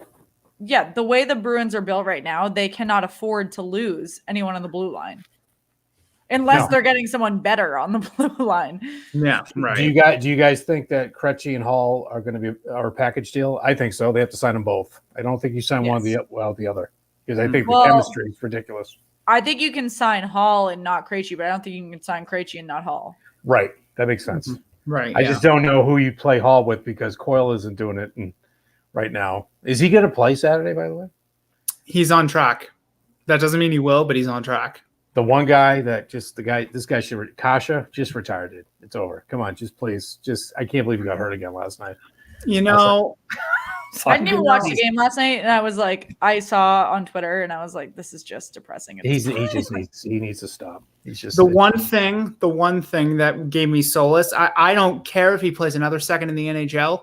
The injury had nothing to do with the concussion. Oh, what happened to him last night? I know he got hurt, but I didn't even know what happened. Actually, no. Wait. It wasn't an injury. It was he got blown up. Conditioning wise, he wasn't up. He wasn't up to snuff conditioning wise, and Cassidy took him out. Wow, that's a surprise. He wasn't like that when he came into the bubble too. He wasn't up to snuff after he came out of the bubble into the bubble as well. Yeah. Well, see you later, dude. Release. Yeah. I mean, I love what Kasha can bring and his skill level, and the puck goes where it's supposed to when he's on the ice. He's a very good player, very good skater, very, very what's the word? Oh God, JB, no, thank you. In tune, 200-foot player, but every time he touches the ice, he's like glass bones and paper skin. It's like he's got at what point he's 25 years old. And he's got to stop. I think he's been injured almost every year. Telling people to retire, but he's got to really think about it. So, Kasha makes me connected to Backus. Did you see Backus's kind of goodbye speech and all that stuff in St. Louis? I didn't, but it's good to know that he's officially. Oh, I love him, man. I do. You love him. I mean, I love Backus. I just think I think the game. He came here at the wrong time. The game was changing so much, but I loved him with Team USA. I remember when the Blues, when they lost to the Blackhawks, I think it was in 2013, that he was talking to Steve Ott. You just see the passion. He was just one of those players that he's so passionate. He loves his teammates, and they love him. And that's the guy I thought the Bruins were getting. And they got him in the first season, I think. But after that, it went downhill pretty quick. But I think he's an old time hockey player. That's why I love him, because that's who he is. Mm-hmm. I think him not playing that cup final as much, he should play more. I just think because he would have lifted the team. He's a natural leader and stuff like that. So, I was a big Backes fan. Mm-hmm. I mean, and I think part of it, I respect the Bruins for, because they did move on from that older core that they didn't need to hold on to quickly, which made them avoid a rebuild versus other teams not being able to do that. Right. That's breaking news, you guys. Contract. Breaking news. Breaking news. Bruce Cassidy has confirmed that Jeremy Swayman will be the backup goaltender for the playoffs for Tuukka Rask. Figure that. Ooh! The main DeLorean. Here he is. The main DeLorean has been. So Halak is officially out ski. He's done. Halak is officially retired. He should. I think he'll get a contract with somebody, but I think he'll be a backup. Probably. You don't think he wants to be done? I mean, he's not a bad. He's a kind of bad goaltender, but he's not like a horrendous goaltender. I wouldn't call him. He's not a playoff guy. He won't carry you to He had a tough year. He did have a tough year. He won't carry you to a cup. He won't carry. How many tough years can you have before you're just past your prime? Mm-hmm. Well, he's 37. Yeah. He's past his prime. He's the oldest player on the Bruins. Yeah. But would he be the oldest player on the Capitals? No. He'd be how old's Ovi now? Ovi's the old. No, Char's the oldest. Char's the oldest. Char's the oldest in the NHL. How old's Ovi now, though? Ovi's late 30s now, right? Yeah, Ovi's like 37. I'll think Ovi's like 37. All right, so it's say in a weird world that Pittsburgh and Washington win, which is not going to happen. What would happen? What would happen? You couldn't wear Pittsburgh jersey and a Caps jersey. Would you get a split? No. I will always pick the Penguins over any team. Mm-hmm. Now, are you from Pittsburgh? Explain this to me again. Are you from Pittsburgh? My dad's from Pittsburgh. Okay, he grew up there. So as a kid, I just rooted for every Pittsburgh team. That makes sense. My dad's Steelers too. But then I've dropped every other sport from Pittsburgh. Okay, all right, Steelers though. Gross. The Penguins are the only one I really held on to. I also follow college football, but otherwise I kind of just float around. Oh, I like the Mets. Oh, okay. Because I like their alcohol selection and tickets are always inexpensive. That's how I pick teams. Fair. That's how I picked my baseball team. I was like, okay, Mets games. I can go to more Mets games and I love the booze. All right, I'm gonna give you a little Pittsburgh Penguin history lesson because it was in that book, but they were if you know he's only 35. Oh wow, okay. He looks old. Ovi is only 35. No, actually, Alex Smith has confirmed to us that Chara is 64 and Ovi is 55. So we got to take what he says. All right. Ovi's got more gray than I do, for Christ's sake. Anyway, Pittsburgh Penguins. You know how they came in the league? They were like a blue and all this stuff, and So they just in 1980 they wanted to go to black and gold, and the Bruins put up a fight. And Ziegler, the NHL commissioner, who was a scumbag evidently, said it was okay for Pittsburgh to do so. So Pittsburgh actually ordered the jerseys from the Bruins pro shop. True story. Read in the book. It's hilarious. That's so funny. That's great. Oh my God. It was hilarious. When I read that, I was like, oh, typical. The flightless birds stealing our colors. And then ordering. You're so consistent with your nicknames too, flightless birds. What do you call Sidney Crosby? Oh, I did the whole thing. Do the Crosby. Cindy Crosby, of course. Cindy's always been a big one, but no, do the Crosby. I can't. I want to play Pittsburgh because I want to sell more of my do the Crosby shirts. When he did that horrible dive he did when he held his face. I'm officially sus. Wilson, you officially sus. Oh, what's sus mean? I'm sorry. Suspicious or suspect. Oh, it's sus. Oh, every word gets shortened. Is that how it goes? It just gets shortened. Mm-hmm. Okay. You just gotta. She. Nope, none of that. No. There's actually a sound clip on TikTok where it's just a bunch of people go sheesh, and I'm in the video just going, "Could you stop? Just stop it, sheesh." Literally, I'll never dive for you. Crosby dive. What okay? You guys saw the video of the Bruins that game, like all three forwards. I was on your show the morning after. Right, all three forwards of Pittsburgh held their faces. They got shot by a howitzer. They got sniper rifles all firing at one time. But yeah, Crosby was. He doesn't need to do that. He's that good. You don't need to do that shit, man. Mm-hmm. He's the worst. I like Ovechkin because he is physical and he kind of brings it, and he is kind of a but Crosby's just a whiny bitch. That's it. I got nothing for you with him. I just can't Well, handle and it. so how did you feel about when Tom Wilson had his bad hit and then Sidney Crosby did shove Kevin Hayes' head into the ice right afterward? Boy, Sidney Crosby. Of course he's going to get, diplomatic immunity. Of course he's going to. He's a cheap shot, Harris. He is. Diplomatic he really immunity. That's a good way to describe it. Diplomatic immunity. I Yes. absolutely love how people were trying to Hashtag. twist the Tom Wilson thing into, so you don't think this guy should be suspended? No, like for example, the Bushnevich situation where Bushnevich made Manta eat his stick. No one didn't want Bushnevich suspended. It's he should have been. No, and he was. Yeah, But right. that's He the should thing. You are making it. You're making the player's safety job. Peros is already terrible at it, but you're making the player's safety job even harder by making everything that happens afterwards go through the lens of something that you couldn't do your job with the first time, and that's why we get Joel Edmondson being fined $2,000 for a trip. So Tom Wilson after the Tom Wilson play, and then Marchand said something on Nesson, I believe, after the game and all that stuff.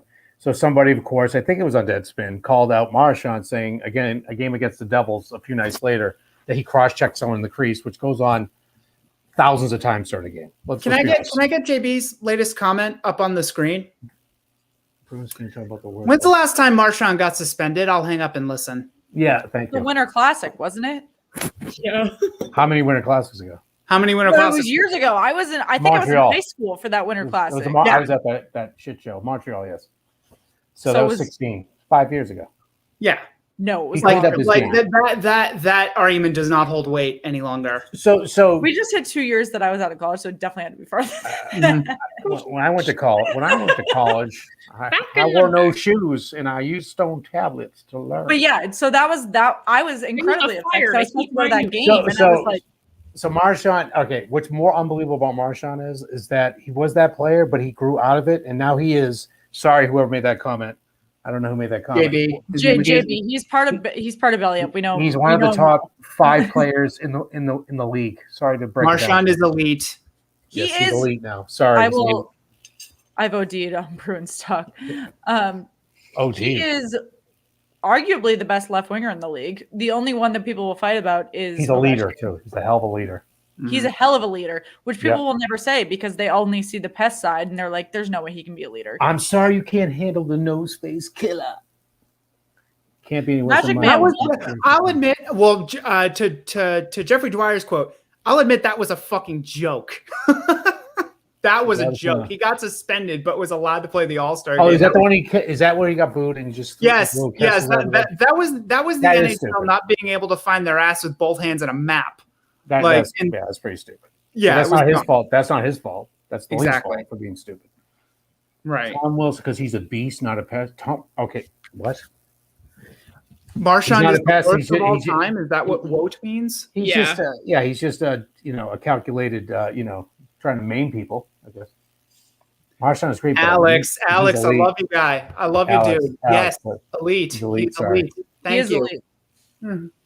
I'm a Cavs fan. His off ice worth. Megan's just like, I'm going to let you all debate with everyone else. All right. Well, Jeremiah had a good point here because like Hall said this about the Bruins, like Marchand's worth ethic and Bergeron and all those guys. I've debated this. No, I did this. We talked about this on our. So last week or 2 weeks ago, I posted a tweet saying that I was going to try Tom Wilson's burger brand that he has in. I heard about this. DC, right? So he Wasn't has. it awful? It was. So his burgers straight up suck. Don't eat them. Shocking. However, they are partnered with Clyde's, like the national company, and with a homeless nonprofit in DC. So Tom Wilson does a ton of work in DC with Charities. local communities, charities. He's a very big advocate in the community. I completely respect that. That is a huge part of why Megan and other people really respect him as a member of the DC community, because Megan, I have spent 6 years here. Megan spent 4 years here. And a lot of people will defend him because they're like, he is not a murderer. He is not a psychopath. Like, he is not just shoving heads into the ice for like no reason with no remorse. because he's such a like heartfelt person and will do all these things. He loves children, However- hates adults. That's fine. Well, so but then you He's consider, Gordon Ramsay, basically. yeah, but then you consider why would An you idiot sandwich. like Look at all you have all these things and then you also shove someone's head in the ice. Like, you know, I don't know. Actually, a Cavs fan gave me that gift today, by the way. He did this to me. Because I said, why the Cavs playing all Made their, you an idiot sandwich? He gave me an idiot sandwich. This guy has more emojis on his Twitter profile than I don't think he could fit any. And he likes 2 teams in every league. He has 2 favorite teams in every league. So I'm like, okay, bro. All right. WWE Ice on the Will. Yes. WWE on Ice with Wilson. Yes. He's a But that's why so people defend him all the time because he's a huge advocate. Ryan Reeves. Okay. We're talking about thoughts on Ryan Reeves. I think Ryan Reeves is What team's he on again? the last. He's on Vegas. Yes, Ryan okay. Reeves Right, is I know. Okay, now. the last of the old school goons, but he has just enough skill and skating ability to still stick in the league. To Mhm. kind of like avoid this whole like ridding of the enforcer. Right. Also, Reeves side is one note, of the last true enforcers in the NHL. Joey Serrano, I noticed that you changed your profile picture. That you're no longer Oh, showing that the picture is Flyers beautiful. logo. Yeah, I like that. I like the view. sunset because that's where the Flyers fans are going to because they're going to golf on a tropical island. My personal Twitter background photo, not my photo, is also a really pretty sunset. Oh, Curtis Gabriel is a great example because he actually does a ton of off-ice work for the LGBT community, but he's also a huge goon on ice as well. So, so riddle me this: so why can't somebody, be good? That's part of who being a professional athlete is. You should be taking part in. I was going to say, I think it's prerequisite. But you can be like 2 personas, if you will. You could be the persona in public, but on the ice, you could still be a complete scumbag. Yeah. So taking shots at people and hurting people and stuff like the shit he did to Panarin and all. There was no need. There was no need to do what he did. I agree. There's no need to do that move, but I also think it makes you like what we're all kind of like saying is you can't like the claims of this man should be in prison. Oh, that was like Chara of Montreal. Like everyone can just like shut the fuck up about it. No, when Chara hit Pacioretty, Montreal wanted to throw him literally in jail for a completely legal hit. It was just at a bad spot in the ice because of the stanchion. But I have to admit one thing I do miss. I do miss the Montreal circus not playing them this year because I just enjoyed the media up there. I just do love that because I detest them so much that I do miss that part, actually. If we could get Montreal in here and just trade out New Jersey or something, then I'll take that. Yeah. Trade out New Jersey, get Montreal in. But again, this division was just I had a feeling this was just going to be a hard division. And they were the hardest division by far, I think, in all 4. There's no doubt. Also, just to your point, Kevin, Reeves plays about every game. Gabriel played about 10 this year, I believe. He only played 10 games. Yeah, he only played, I think 10 or 11. I'm not, like, just off the top of my head. But Reeves is one of those goons that actually plays every night. Curtis Gabriel is just one of those guys that you put in when you want somebody's head taken off. So who do you think is going to win the cup? Wait, Jeff just sent this. No, we don't want memes. We want jersey pics. Yeah, I don't need that because those are no. That's accurate though. I love a quality meme. No, that is accurate. That's very accurate. Come on, yo. Yeah, just a couple. Who's like if you're gonna suspend somebody, fucking suspend them. Yeah. Don't put them on furlough. The Vegas Golden Knights. I just still can't get over how good they are. How many years in the league now? 4? Is this 4th, 5th year? It's their 4th year. And last night, I believe it was, they played a game with 10 forwards and 5 defensemen because of injuries and cap constraints. Oh, really? Which is crazy. So and I think it was only an OT loss. Right, exactly. You guys can set me straight. Is the expansion model going to be the same for the Kraken as it was for Vegas? It is. Okay. Yeah, but Vegas is... Except that Vegas doesn't have to do it, so we talked about that at the very beginning of the stream, that is a huge advantage for them because we kept saying as well that Vegas only had a year or 2 left to win before they were going to enter a rebuild, but I don't think that's necessarily true. If all of these teams have to contend with both, not a rebuild, but just kind of settling into their position in the league. But is that necessarily true if both the cup the first year? If every other team has to contend with both the Kraken? I'm not justifying it. I'm just saying I don't think it's the year before a rebuild. It's just before they figure out kind of like where they're going to be as a team. I would I do think they should have to be part of this. Yeah, I would understand if they came in the league at the same year. I agree, Megan. They came at the same year. That makes sense. I was actually thinking that you were going to say that you agreed with Vegas not being No. part of They've it. been around long enough. Yes. I think they're still in their beginning, but they've been around long enough where they should have to They participate. went to the final in the first year. They've been in the playoffs ever getting since. used to this. Like they've been main contenders for 4 years. Right, they're not a bottom dweller. Like back in the day when like the Floridas and the Ottawas came in, Like when CBJ came, they were terrible for years. Exempt them this year, and they'll still be at the bottom. But like, it's just not there. Like I guess in theory, it's like written into like the new rules of how expansions would work. Now there's like a set number of years where you wouldn't have to participate. So like I kind of understand. But like also, no. Did you know that? I could be the guy that you bring in to just go back in the time warp and bring you guys. So what was crazy about the NHL back like in the 70s and so forth, like when the expansion happened, like it was all the original teams in one division and all the expansion teams in another division. Yep. That's how the Blues won the Bruins beat the Blues in that first year. Yep. How like they were. I just watched a special with my son about the 70 team, and they were talking about like, you know, when we got past the Blackhawks, we knew we were going to win the cup because they're playing the Blues like that. Talking about lopsided. I mean, are you shitting me? It's crazy. So jersey pick, would you? Oh, going too fast. Sorry. You want a pick of me playing on? I don't know if I want to. T-Mobile Ice. I'm going to pick with my buddy. Sure, man. All of the above. Sure. Send them away. Who's winning the cup? Vegas. I already made my final answer, and it's made Meg hate me. Oh, go ahead. Please tell us. Colorado. So before the trade I don't think deadline, they're getting past the first round. Wow. I think the Wild is going to take them out because the Wild is the silent killer.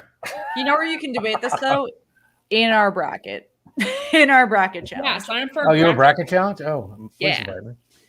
In the official one, we have an official Slapshot Sweethearts League in the official NHL bracket leagues. Oh, I need the info. You're gonna have to send me a lot of stuff in an email. I'll send we haven't tweeted it out yet. We only announced before the trade deadline. I thought the Bruins had no shot, but I do think they have a shot to get there. I don't know if they can beat a Colorado because I mean they played Colorado. You know, the last time they played each other, it was like they were two different sports. They were so fast, but again, the teams have changed since then, so who knows? But I mean, the Bruins are going to be what changes this. So if the Bruins can get past the Caps, I think the Bruins could get out of the East as the remaining East team, but it's going to take a decent amount for them to get past the Caps. So that means they would beat the Penguins as well.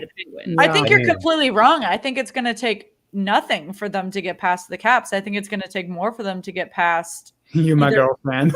Well, I think it's going to be 6 games. I don't think it's going to be a cakewalk. I don't think it's going to be cakewalk. I think it'd be 6. If they have to play the Islanders, they're absolutely fucked. If they have to play the Penguins, not as fucked as they were. They were more fucked before. I think they're less fucked now. Well, the Islanders are slumping. The Islanders are playing like crap. Yeah, plus Taylor Hall. The Devils play like crap, and they still can't beat them. Oh, don't get me going with them. Taylor Hall has changed this team dramatically because remember they were like bottom on 5-5, and then they just exploded 5-5 now. So they're a different team. They have a legitimate top 6. And another thing, Papa, that was really underrated was Bruce Cassidy finally putting Craig Smith on the second line right away. Yes. He was floating around way too long. So he found his home too. And then the fourth line, you know, I don't know how many fourth lines have it. I know DeBrusque's not having a great year, but having a DeBrusque on there, Lazar, and then Wagner, Corrali, whoever we're switching out in that line. If Jake DeBrusque and Nick Ritchie are your bottom 2 left wingers, you're in decent shape. Dude, Big Dick Nick, 15 goals, man. Big Dick Nick. Big Dick Nick. A lot of people didn't like. Some of the women on my page did not like that Big Dick Nick, but I thought, hey, it was funny. I think it's perfect. What a great! I mean, I thought he was so pathetic in the playoffs last year against Tampa. He cost them on stupid penalties, and I'm like, this guy, get rid of him. And then what he did this year, you got to commend the guy. I mean, wow. Mhm. He Turned it played around. every game. Yep, played every single game this Yep. year. He was the body they need in front of the net. That I don't understand why teams don't do that. Like, remember they put Char in front of the net for a couple of years. You need a big dude to be That disruptive. was funny. I remember that. Oh, I know. Just, He's like, just throw themselves down. yeah. Well, he was actually in front of the net when Bergeron scored like in the comeback against Toronto. So he was. Yep. But yeah. I mean, wow. I mean, at least we got the right Richie. It took us a couple Richies, but we got the right one. That's finally. Are there any more Richies that don't? Lionel Richie, and there's a few others, but no. But We'll get into that another day. yeah, that's the flashback. It's off-season talk. Yeah. No, But- that's it. So who do you guys think is going to? I don't know who's going to win it, but I think the Bruins could get there, and I think it's going to be Colorado, Vegas, probably in the West. I actually, when you guys do your cup things, I want to ask a question to both Bruins fans, but do your cup predictions first. Shannon. I'm looking at the Celtics score right now, and that's not making me promising saying a Bruins team's going to. This is just a no. No, that's not happening. All right, That's is Jeff from Canada? Is Jeff from Canada? No, I'm guessing. Canadian? he's Jeff, not. It's not happening. It's not happening, Jeff. Sorry. I would say I think a team out of the East. I don't know which team it's going to be, but I think the East is the most competitive, and I think that people are underestimating. I think they're overestimating the West and underestimating the East. Mm-hmm. Mm-hmm. Yep. And then no one talks about the North. It's going to be, I think it's definitely going to, I think we can all pretty much agree it's going to be an East-West final. Mm-hmm. But So, all right, who's I'm trying. God, I got to try to get my divisions. So we got the Nintendo Switch North, and then we got the PlayStation East. What else do we have? the Can't remember. Xbox. The Sega Genesis Central. Oh, then all right, then I you would got you got the fuck up some Canes. Sonic right now. Oh. So you think the Canes are going to do anything? Or they? I mean, if they get through Tampa, I mean, that's pretty. That's a pretty good. Man, well, speaking of Tampa, I cannot wait for Florida versus Tampa Bay. That's It's going to be amazing. That's going to be a street good. fight. That's going to be a street fight. Tampa Bay. Of course, Gonna I be want to tons- stream the Bruins game, like Bruins series this week, but I think I'm going to try to I'm sure- advocate for Meg and I to do the Florida versus Florida. Like, I think that's going to be incredible. Well, both of those teams are going to be banged out because in Tampa it's going to be Tampa fans, and in Florida it's going to be Tampa fans. So Exactly. it's It's going gonna to be- Whew, it's going to be amazing. Tampa right. fan everywhere. And there's There's a lot no of no COVID laws there. No. Oh no. It's So gonna be that's completely banged Wild out. West over there, Gonna yeah. be- Banged out. I just see. Again, I don't know where you guys stand with it, but I just see these stadiums fully banged out. I'm like, wow. I was like, terrified. whoa, okay. I guess my friend went. He's like, I can't wait to. He lives in Atlanta. I can't wait to go to a Braves game. I'm like, oh no, I'm good. Some guy. I am going to a Mets game in 2 weeks, but it's also because I know no one will be anywhere near me. I Right. went to a Nationals game, but there was no one there. Yeah. Boston, Toronto, Stanley Cup final. Nah.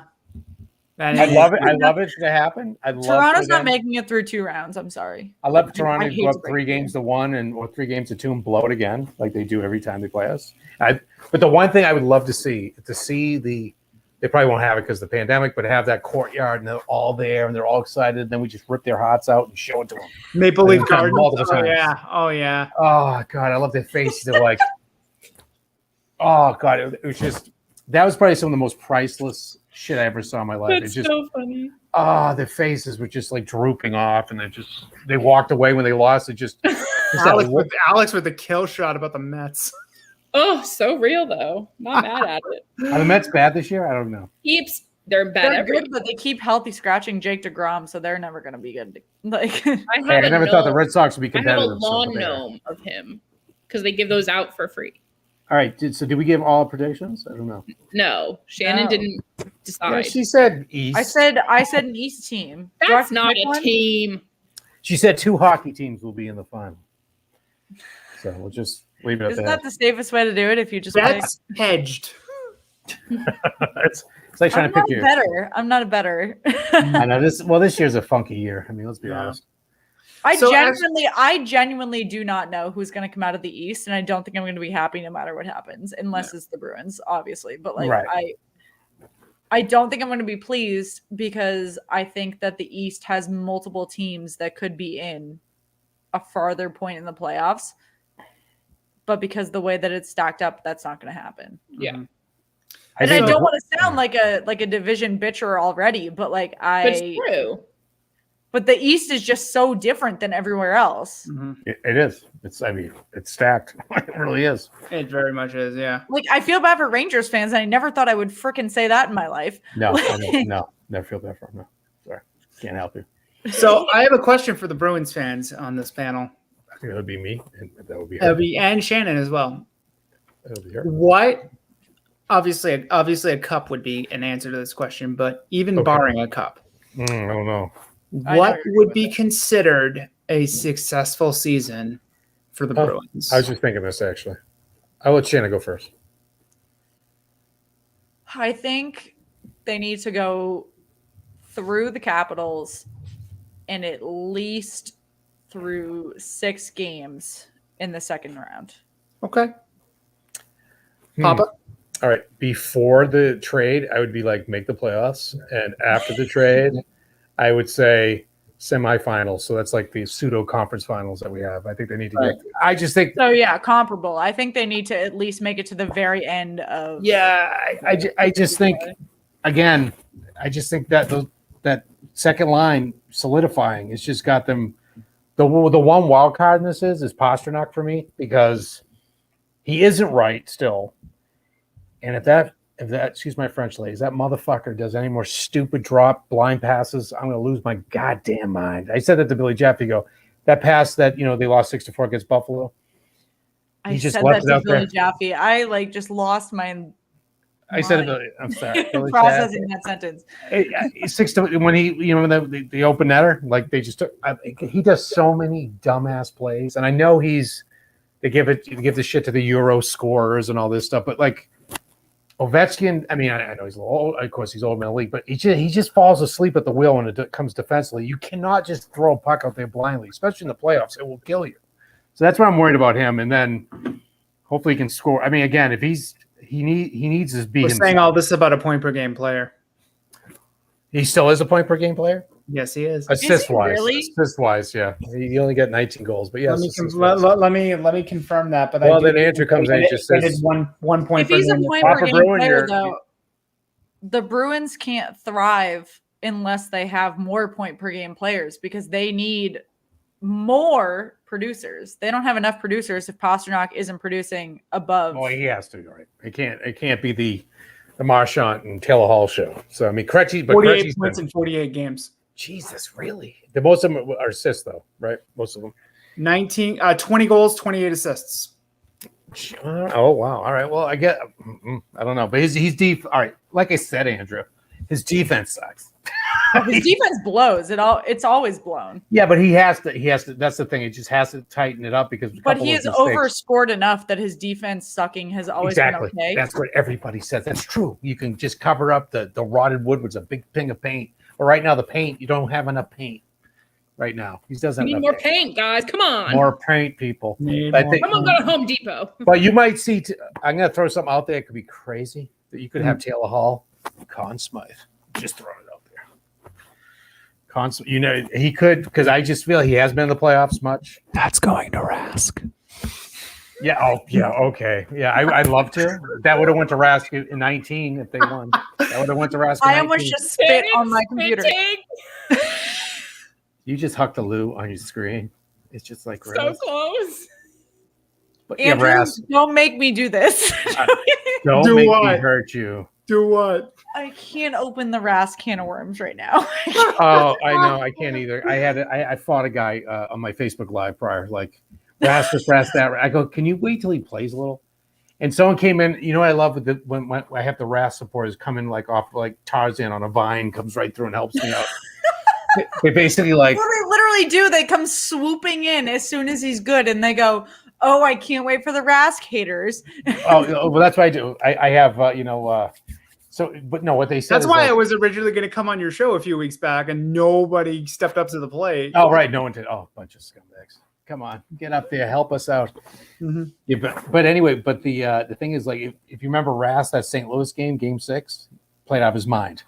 And if he didn't win that one, they wouldn't have got to game 6. See, people forget that part. Like, how many playoffs? He's not even good in the playoffs. If you reach the Stanley Cup Finals twice, you have to be pretty good. I'm just saying. He had a 2.02 goals against average and a 938 save percentage in the Cup run in 2019. If you blame Tuukka Rask for that, for the reason, I'm trying to preach. Louder for the If you people blame in the back. Tuukka Rask for that, I'm gonna go ahead and just assume you can't- he's not your strong suit. I don't blame Tuukka Rask for that one, but I blame. There are plenty of games I can blame Tuukka Rask's lack of focus on.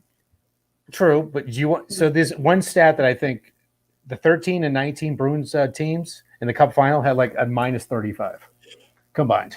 So if that doesn't tell you that, I mean, their defense isn't stuff. I mean, like no, he has had he's had questionable games and so forth. Of course, I think anybody on the team Every goalie has when you've been in the league for 15 years. I'm like not he has. saying Rask is not an incredible goalie. He is. I'm just saying, like, what are you saying?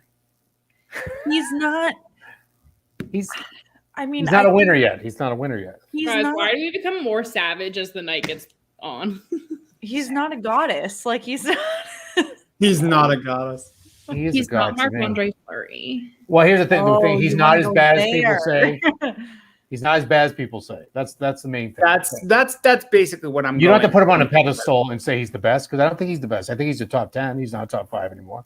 But he's not like there's 20 other teams in the league would love to have him. Let's put it that way. You know. Well, yes. Every single opposing fan that comes on the pod, one of the questions that they ask us is, "Why do you guys hate Rask? Y'all are dumb. Why do you hate Rask?" And we have to like defend. It's like, no, we don't hate Rask. Y'all dumb. Yeah, Exactly. Y'all dumb. Y'all I hate dumb. Tristan Jarry. Yeah, he's not that good. No. No, Right, he's no. not. He So they is should bad have at kept hockey. should they kept Murray and not got rid of Murray? That's a tough all right. call. That's a tough call because with Murray there was personal stuff too. Who has the best goalie tandem in the East right now? No, Boston. Boston. Then By a landslide, I think. Between Swayman and Tuukka. They've got like 7 goalies to choose from. That's what I said before. I was like, I'm trying to keep like one goaltender for the Penguins right now. We're on our AHL. Rask is out. goalie. I'm not that concerned. Vladar and Swayman look great. The Tuukka haters were like, going through like cheerleaders. Like they were like, oh, Halak's my guy. Now Vladder's my guy. Now, oh my God, Swayman's my guy. He's the savior. Like, guys, put it back in your pants and calm down because you guys move on from one to another to another. Like it's unbelievable. I mean, I love Swayman. I'm excited about Swayman. I think he's really great. Yes. He's like what I love about him more than anything is that who he is as a person. He's so down to earth and approachable. Like a real one. Yeah. All the things he's doing with the kids, and I love it. I love seeing Well, that. so are you, if you are in the Bruins front office, are you signing Rask again because he's on a contract year? Not that money. I'm signing him, but it's going to be at a discount. Absolutely. Yeah, absolutely. But I'm absolutely signing him. Yeah, I'd sign him. at a Not that discount. money. What's he making now? 7? Sign him, but you 100% won't. Oh, yeah, he's making close to 6 or 7. I'll say 5. I'll say 2 years. If he wants to even come back. 2 You mean I don't want years. to? Mhm. I'll say 2 years. Yeah. Here's what I do. I'll do 2 years. 2 years, $5 million AAV. First year has a no movement. Second year has no movement. I'm sure Rask will take that. You know what? I would not even be shocked if he retires because he sees I think he's Swayman going to coming up. retire. It could happen. Again, I don't think he has much to prove anymore. I I'm think. about 97% sure he comes back. Yeah, I mean, I don't know. if they win a cup this year, he's not coming That's back. a big. If they win the cup this year, he's gone. Yeah, he's not coming back. He's not coming. He's riding out with fingers with Freedom Rockets like this. That's like what we were saying about Fleury. Like if they win a cup this year, like go out with guns blazing. Mm-hmm. Yeah, what a career he's had. My God. Fleury? Oh, Yeah, respect great to career. him. All right, guys, I'm going to go past my bedtime. Meg, I can hear your heart beating from here. I'm starting Literally. to drool and stuff. Like Okay, guys. this is Your awesome. chance to plug your shows. All Papa right. Bruin, you first. All right, me first because I'm the oldest and I might pass out. That's me. Of course, the silver fox. Big Bad Bruins Nation on the Facebook, on the Gram, on the YouTube. Big Bad Bruins 88 on the Twitter machine, and Big Bad Bruins Banter podcast, kid. Wicked awesome. Yeah, we have to teach you a little bit better with the wicked, but we'll get there, man. Andrew, your turn. We are Short Shift Pod on the Twitter at Short Shift Pod. You can find us anywhere that you listen to your podcast, whether it be Spotify, Apple Podcasts, Stitcher, Transistor Radio, or Google. Guys, make sure you check them out. Great content coming all the time. But make sure we'll say goodbye to our friends here, and then we'll tell you what's going on with us. But anyway, Papa Bruin, Andrew, thank you so much. Thank you, ladies. I really appreciate it. Always Thanks for having us during the playoffs. During the playoffs, I want back in. Oh, for same. sure. Same. We'll be here Awesome. all the time. All the meeting time. friends. Sweet. All right. Just let us know when you want to come on. All right, Andrew, ladies, we'll see you. Be good. Bye. Take care. Bye. Guys, so much coming up from us. Like we just said, playoffs are coming up starting on Saturday. We may not be on Saturday, but we will post our game schedule as soon as we know it. So We might you be know on when to find Saturday. us. We'll see. Maybe we'll be on Saturday. Shan might be a little drunky. But anyway, you know where to find us in the meantime. Twitter, @SweetheartsPod, Instagram, /Sweethearts. Join our bracket league. Go to the NHL official bracket site, whatever. You can find it on the NHL website. Join the Slapshot Sweethearts League. We will have a prize. It may not be money, but it's going to be great. So you do not want to miss this. It's either Thursday or Monday. Yeah. So much is happening, guys. If you haven't already subscribed to our YouTube channel, do that right now. Because when we hit threshold, we're giving more stuff away to you guys. I don't know what's going on in Shannon's house. But Shannon's hearing noises. Anyway, thank you so much for joining us tonight, guys. This was a great time. We will see you so soon.